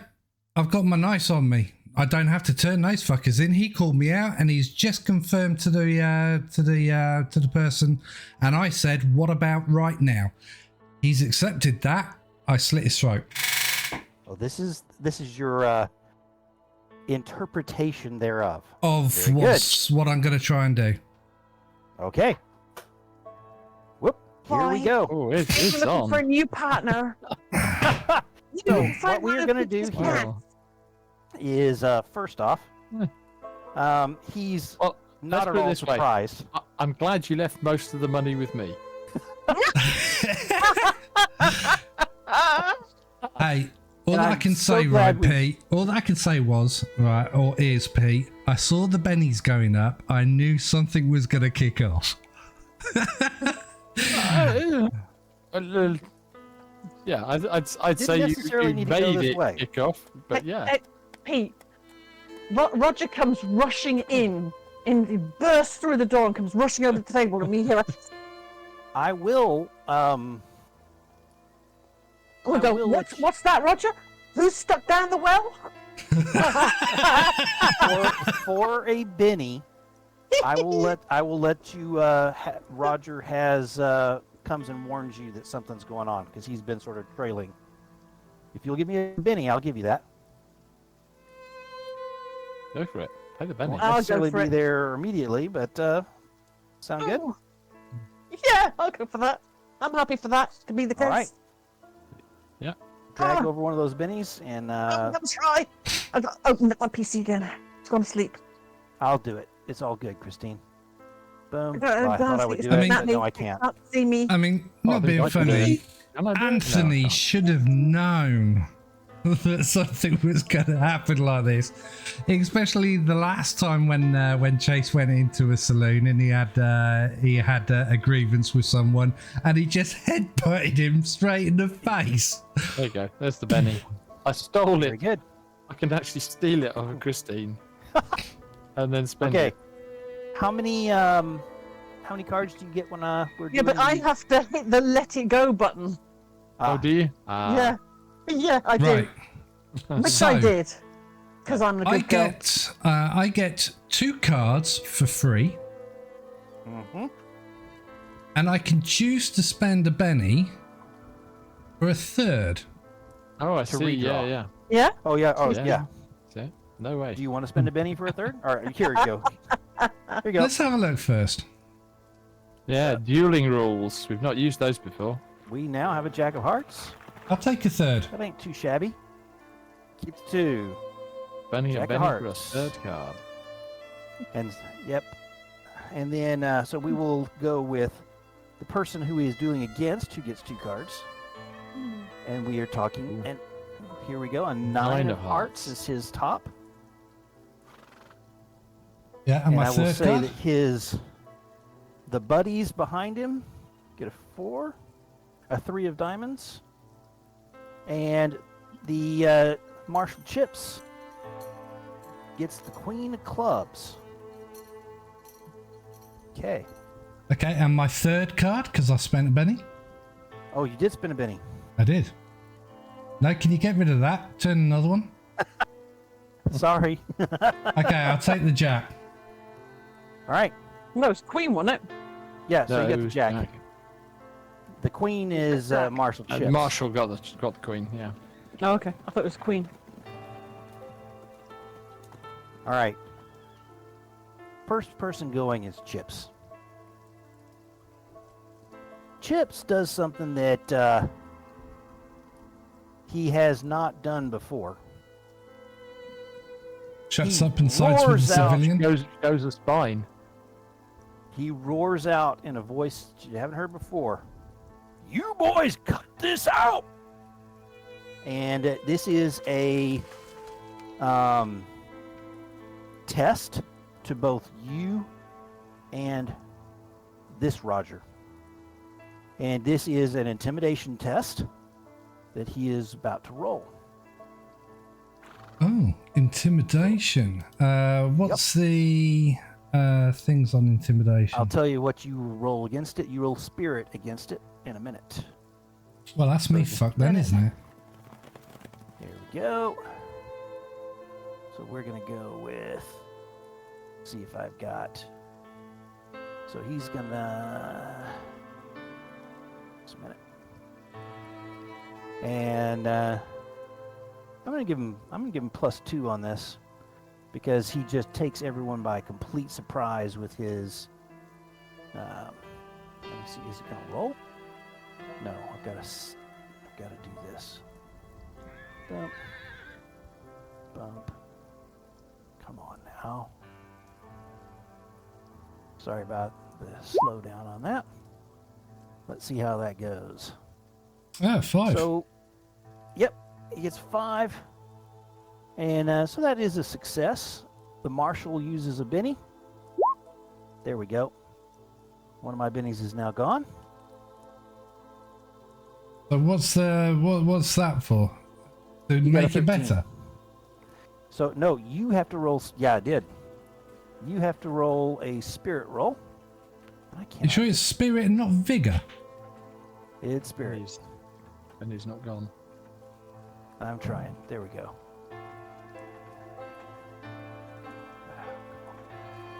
Okay. Okay. That was harder to get What rid of. about Matey? Let's have a look and see what he does. All right. So he is going to have a spirit roll. Let's see here. And I'm bouncing back and forth between a couple of things. I apologize. And then I will do this real quick here. Boom. Spirit. Well, let's see. So he comes up with a 3.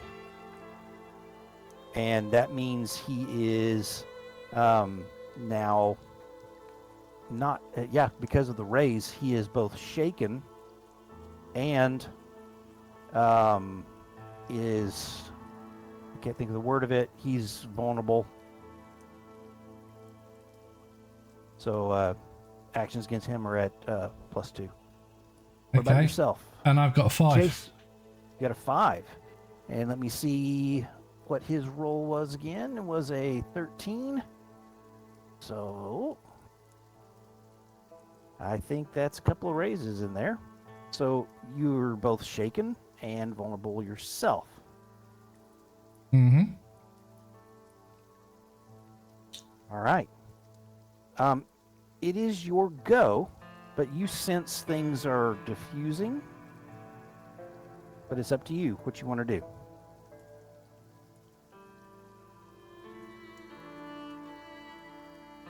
You do know, with the number of people in here and the sheer amount of guns, this could be deadly. I'll just throw that out there. Throwing him a challenge. I know, but at the same That's a time, bad idea. it is a. I mean, Hey, you can you can always still kill him exit tomorrow. this with a. You can still Mano a exit this mano with a, on the street. Absolutely.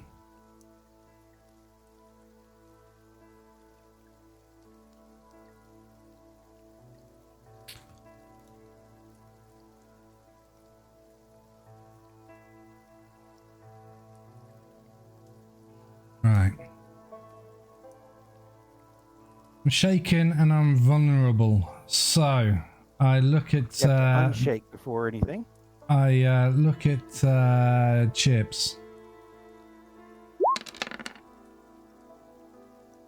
Good. You can act.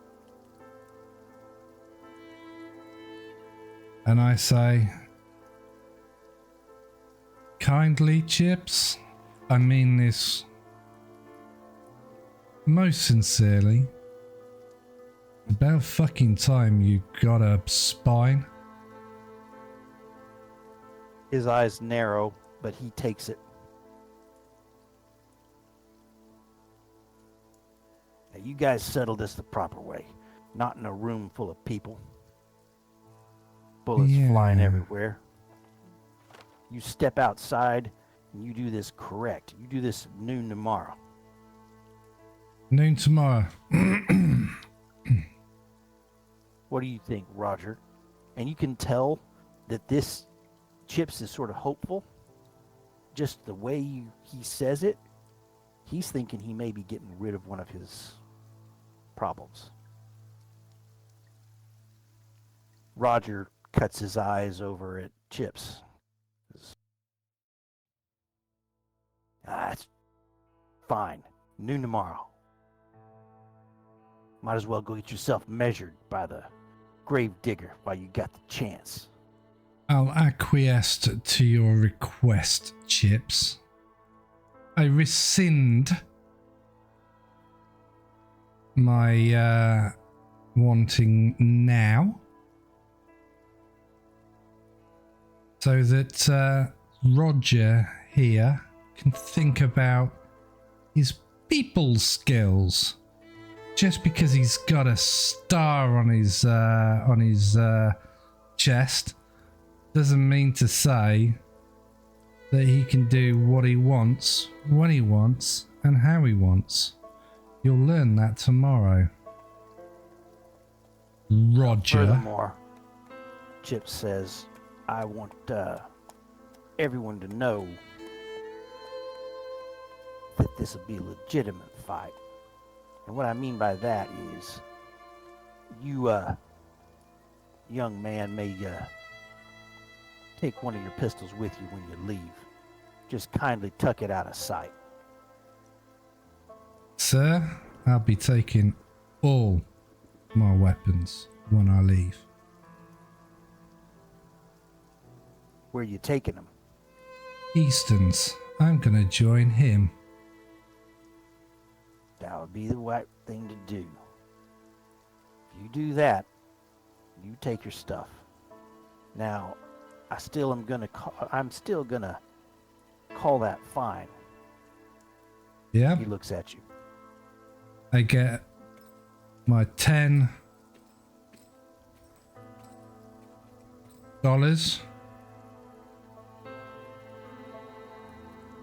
and I slap it down on the thing. Well, actually, I push it into Chips's chest and I'll go, that's the original fine, which I agree to pay. After that, you can get the rest off of my corpse. And I look at Roger, if you're man enough. Okay, Chips? What you should do is that there's 10 for the fine and 3 for yourself. That should be about the right number. But yeah, definitely you have it's been a very interesting compromise here. I've loved this entire scenario. This is when you two show up. As he's walking out with his guns, and there's a group of mean folks in there. 2 of them step out with him. There's a Mexican fella and a guy with sort of a silver and ponytail steps out. Ah, Rosco. They've got a bottle. This is Bart and Jose. And Jose. They're the new part of the new deputies.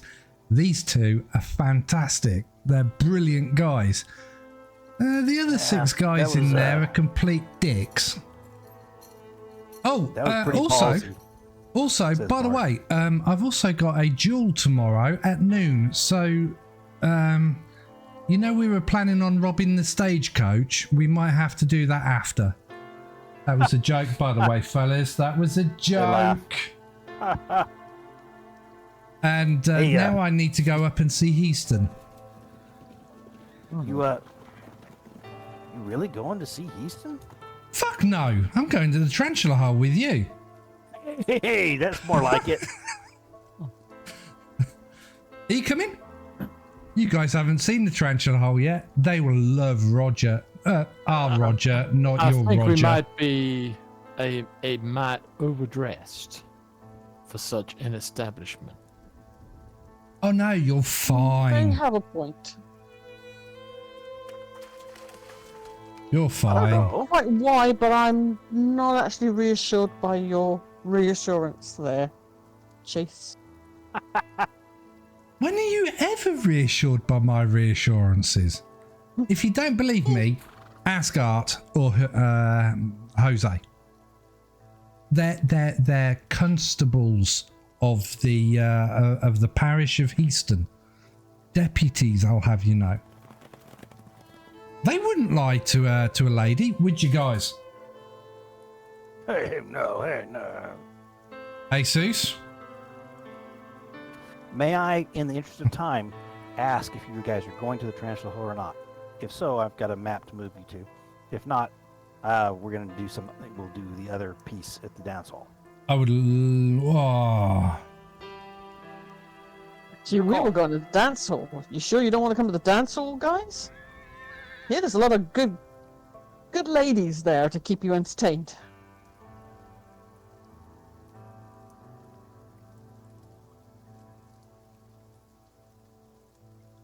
We can divide the party. I don't mind. Just know it'll just take a little bit longer. That's all good. Fellas, I'll catch up with you later. Okay?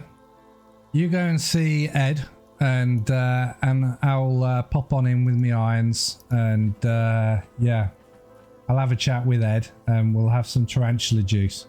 That stuff's mean. That stuff's mean. But Does the lady hall? and her man are Well, the correct. So you will be removed from here. Yeah, no, I'm not going to go to the tarantula hole because, quite honestly, I think whenever I do something outrageous, I take up far too much gaming time. Tonight, I want to have Sarah and Rosco Very good. take the lead on someplace. All right. So I will go with them. Very good. So let us move back to, not Houston Hill that way. I want Houston Hill with the labels. Here we go. Let us move then across to the dance hall. So Yeah. your two friends say, well, if you want to get to the tarantula hole at some point, let us know. Hey, good luck tomorrow. Just so you know, he's fast. He's real fast. Roger is, and watch yourself. He doesn't draw a little early, if you know what I mean. Does he now? Be careful. Mighty obliged. He's, thank you very much. He doesn't miss. He will tomorrow. Don't you worry. All right. So you guys move across town to the dance hall. Yeah. Holy. Having to restart my. Rosco, you any good with a long gun? I'm good with any gun, sir. Okay.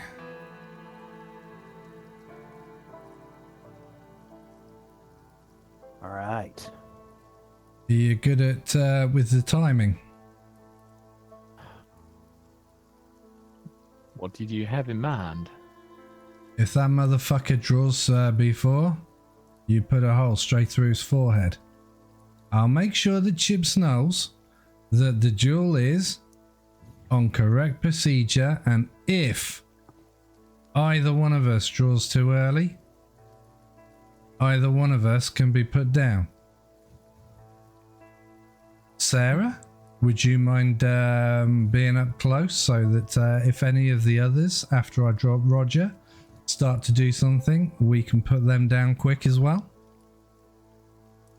Oh, I'm gonna be up close, I tell you now, because there's gonna be a duplicate of Chase wandering along them streets. So there Very interesting. Thank you very much. she's gonna be using her skill. Okay. Illusion. She's gonna be using illusion and making a duplicate of Chase to confuse the hell out of people. I'm very interested in hearing that plan when it starts coming out. Let us jump to the dance hall. Yes. You're walking across and sort of talking a little bit about tomorrow that now looms ahead of you. There's several things that'll happen tomorrow. One, this newspaper comes out that may or may not have an article in it from our friend Bob, the miner. We don't know exactly what that's going to do to the town and how people feel. But whatever the case, ahead of you is the dance hall. It is it's a tall building that has a second floor and then a vaulted ceiling sort of above that. You can hear the sound of a player piano that is clunking away inside.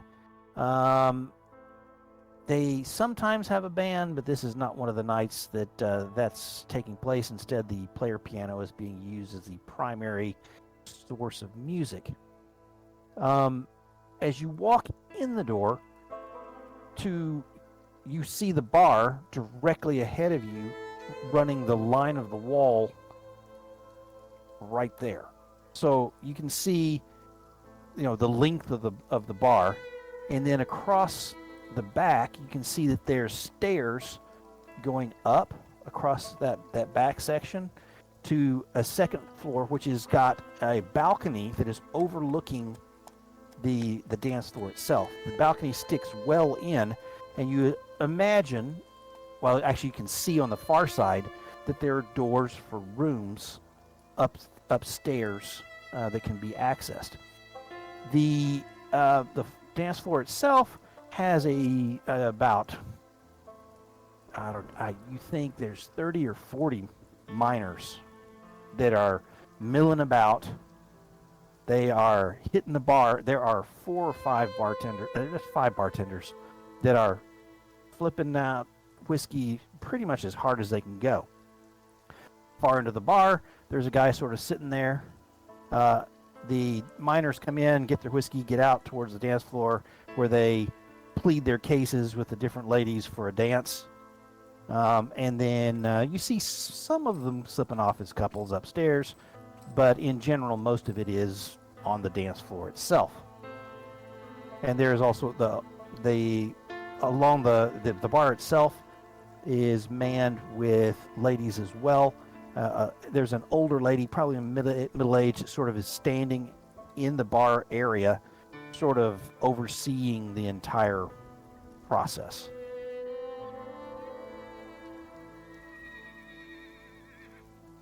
Yeah.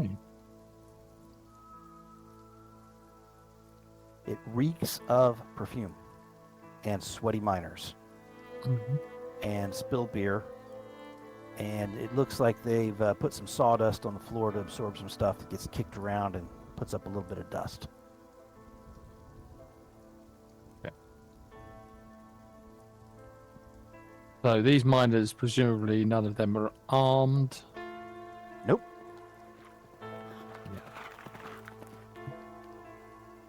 Okay. Are you armed, Rosco?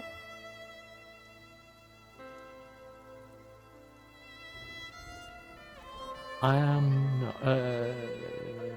No, Roscoe's not armed. Okay. Well, We know- he is. He has a concealed weapon. Very good. That's perfectly fine. And we know that Sarah is armed wherever she goes. Yeah. Well, she's got her whip with her, which is, I believe, Are fine. you in full paraphernalia? Oh yeah. All right. Intimidating as can be. Very good. Oh yeah. The the middle-aged lady at the bar heads your direction. She's got a bit of a frumpy dress and some gaudy jewelry. She says, "Hey, new folks, step out of the doorway. Come over here and get yourself a drink. First one's on the house. I'm Kitty. This is my place. Well, mine and Clovis's." And Much she cuts obliged, ma'am. a glance at the far end of the bar where there's a guy just sitting there. Okay, the guy at the far end of the bar sitting there, does he look drunk? He looks. Has he got a glazed look on his face? He looks simple, for lack of a really good term. Just looking at him as he's sitting there, just sort of confused. You would think that maybe he was like somebody that got kicked by a mule when they were little, or maybe came out of their mama with a problem that they just could never overcome.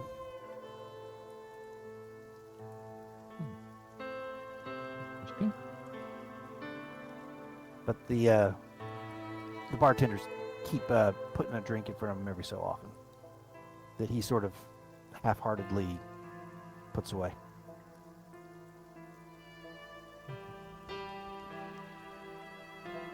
So we've been talking on the way over. So, we think there might be a cult or something operating here, possibly Clovis or the Madam or something like that. So, Sarah, can you sort of be on the lookout for any paranormal activity, raised levels of fear? I think it's fear in the vicinity, that kind of thing. I don't know what else you can do by way of sort of detecting weirdness. Yeah, I don't really think I really have that much by way of detecting So weirdness. you I've don't got empathy, but I you don't don't Yeah. feel that extra thrill of magic that you did in the house when the headstone was there. You don't feel that same knowledge that there's extra power lying around. But I mean, it seems fairly legitimate as far as you can tell. I mean, the Clovis guy looks a little bit strange. You wonder how. Okay, Kitty and Clovis. Okay, that's interesting. Hmm? Yeah, I mean, why would a man who looked like that be running this business? So, anyway, head over to the bar. She pours you guys all drinks. First one's on the house. Dancers are 50 cents. Anything else you negotiate with the young ladies? So we can learn to dance for 50 cents. Yes, you may. Pay right here at the bar, and we will set you up with the next free young lady for a dance. Next song that comes up that one of them happens to be free, and you can tell that there's a milling crowd waiting for their turn. It might be a Living couple crowd of of songs. miners, you mean? Yeah. Yeah. There might be a couple of dances before you get yourself a chance. Yeah. To learn your dance steps. 10, 16, 17, He's 18, working his money. 19. I'm sorry. How many dances he can get? I've got $11 left. That's a lot of dances. I know! That's 22 dances. 50 cents, yeah. 50 cents, yeah. That's 22 dances I can get on my last you should be night. really good at dancing when you're done. Yeah. Oh, maybe I can incorporate some of the dancing that we're going to learn on tomorrow's shootout. I'm not sure they'd appreciate that in here, but yeah. You not heard, Kitty? There's going to be a shootout in the town tomorrow at noon. Another duel? Yeah. Really? Yeah. You and who? One of the deputies. Them new deputies. They think they can come in here and dance for free. Yeah. I describe Roger, okay, and I go, next time, pair him up with a pig.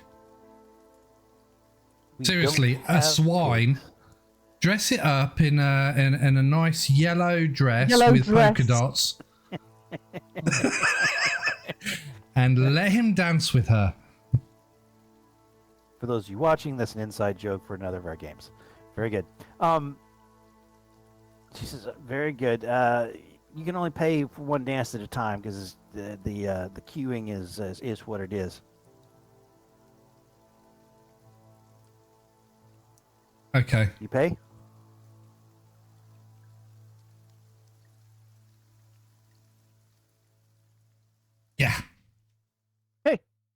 She scoops away your 50 cents and waves at one of the young ladies and says, and gives this guy, and she says, because it'll be 2 songs from now. Okay. She's a tall, thin African American with a massive wig that's blonde that trails down the back. She's wearing a dark blue dress with a tight bodice, and she will be your dance partner in a couple of songs. Okay. Meanwhile, what do you guys do? I start to question my life choices. Why did I just pay 50 cents for a dance when Sarah could teach me how to dance? You think Sarah can dance? You want to try Roger, not Sarah. I was going to say, what about Roger? Hang on. I want to try and Roger Sarah. No, I've never said that. What Sarah does as far as dancing would leave you bleeding. So yeah, it's probably best to stick to your plan. I thought all women knew how to dance. I'm sorry. So I don't want to leave you hanging here with what you're doing, but I sort of need to, what do you guys want to do here? What questions? Who you're talking to? Yeah. Go ahead. Rosco wants to move over to sit next to Clovis. Okay. Sit at the bar next to Clovis. He looks up start at you talking with to him. sort of blank eyes, and there's a little drool coming out of the corner of his mouth. Hello? Hello, sir. I understand you are the owner of this establishment. I am. Are you not? I am. I just want to get back. I can't. I'm cut off. He starts crying. Cut off from what, sir? Oh, Trees. Trees. Ah. I can't. And there's tears running down his cheeks. Don't you be bothering my clothes, she says half-heartedly as she's running around doing other things, not completely interested.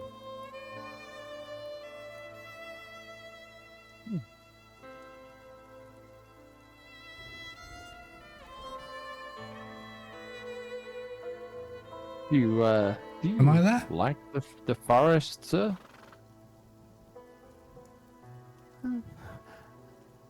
His mother. In the forest? My mother. The forest mother. Is that your mother? I can't hear her. This is my mommy, my mother.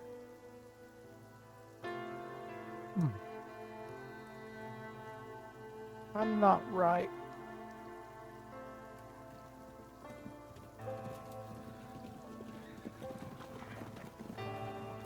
Is this how you should look?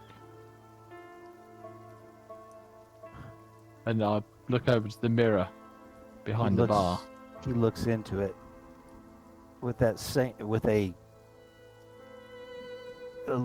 look of sort of horror comes over his face. Not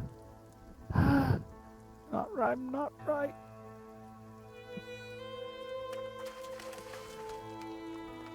Oh. I shall leave you, sir, to your drink there. He reaches a hand out and grabs you. Can you take me to the mother? Take you to the forest? Yes. He reaches out. Right. And there's a fork by a plate. He's probably eaten something recently. And he says, "I'll show you."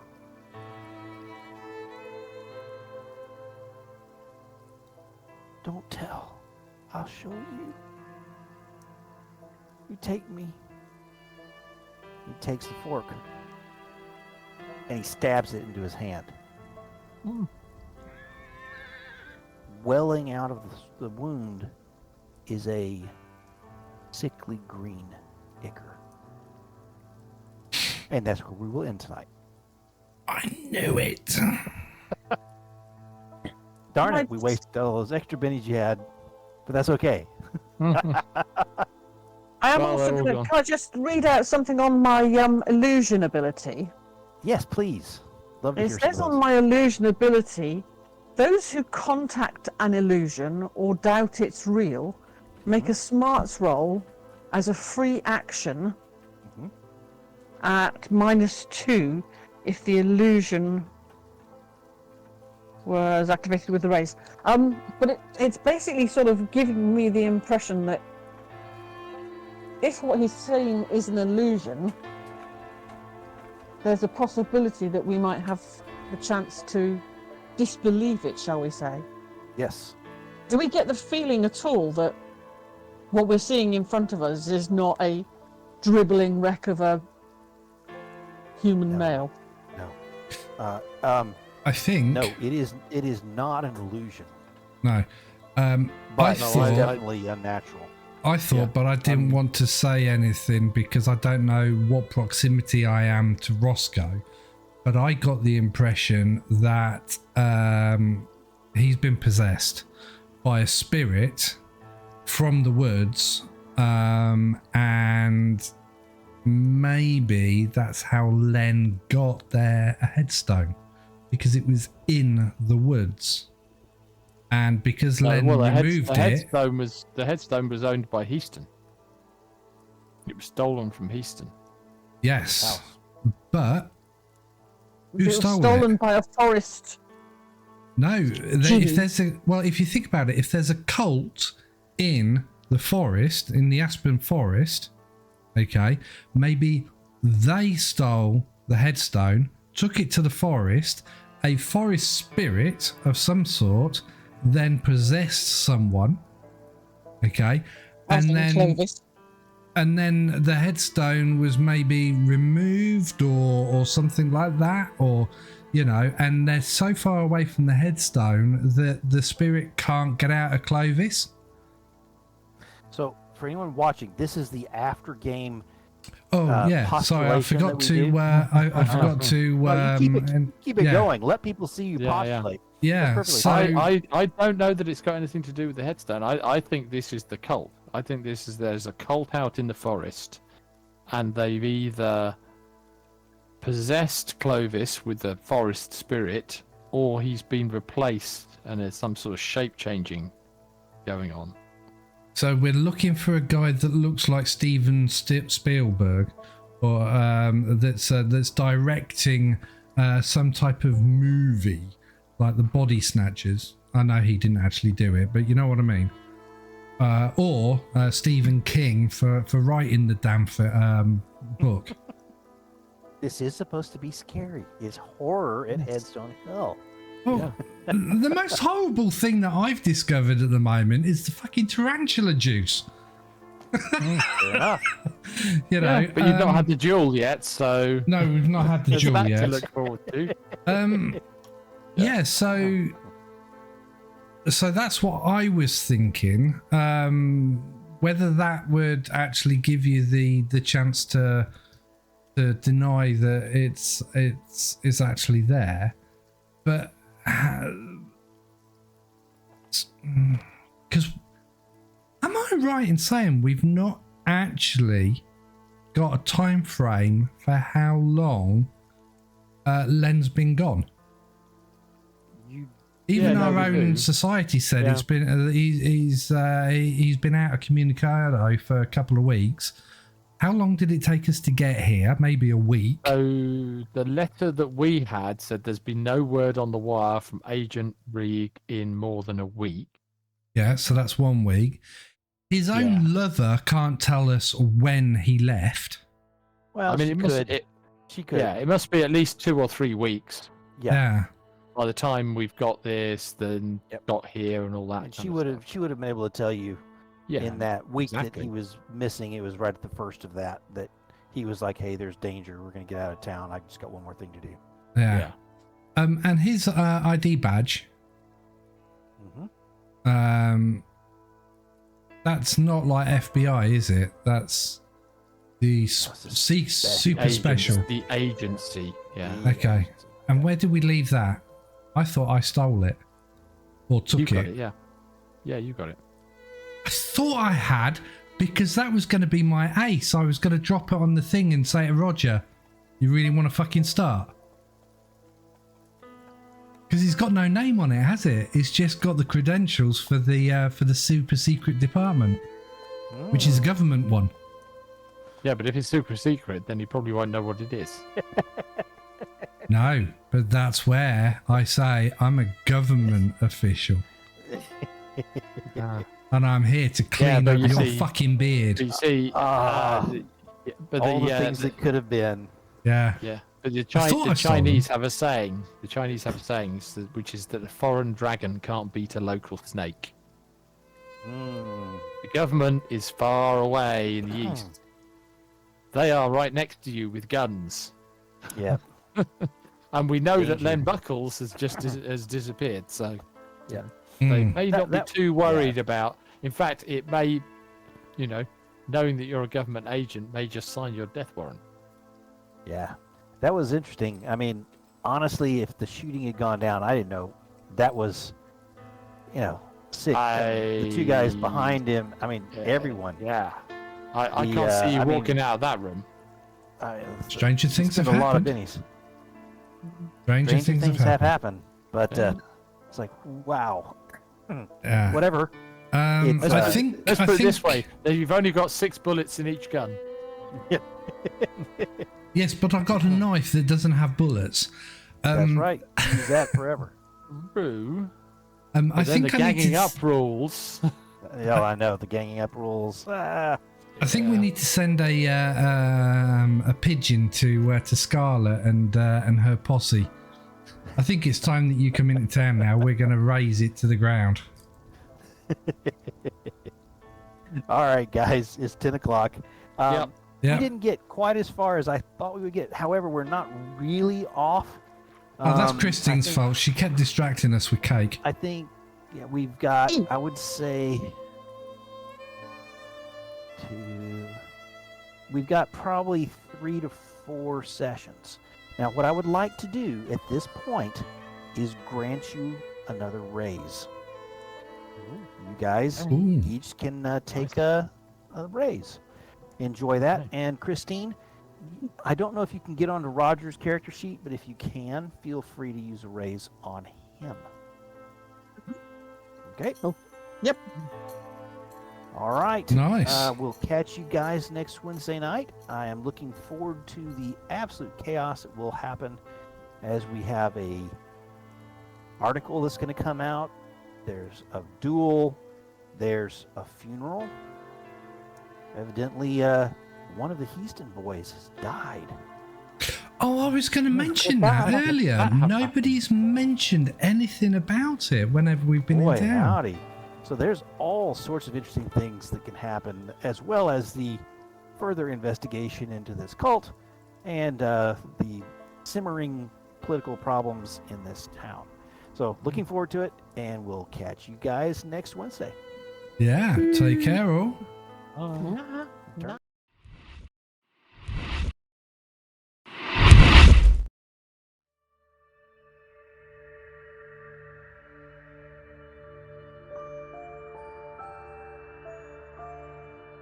If you got all the way to the end, we appreciate your support.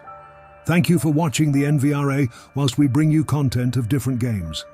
If you like what we have done, please like and subscribe.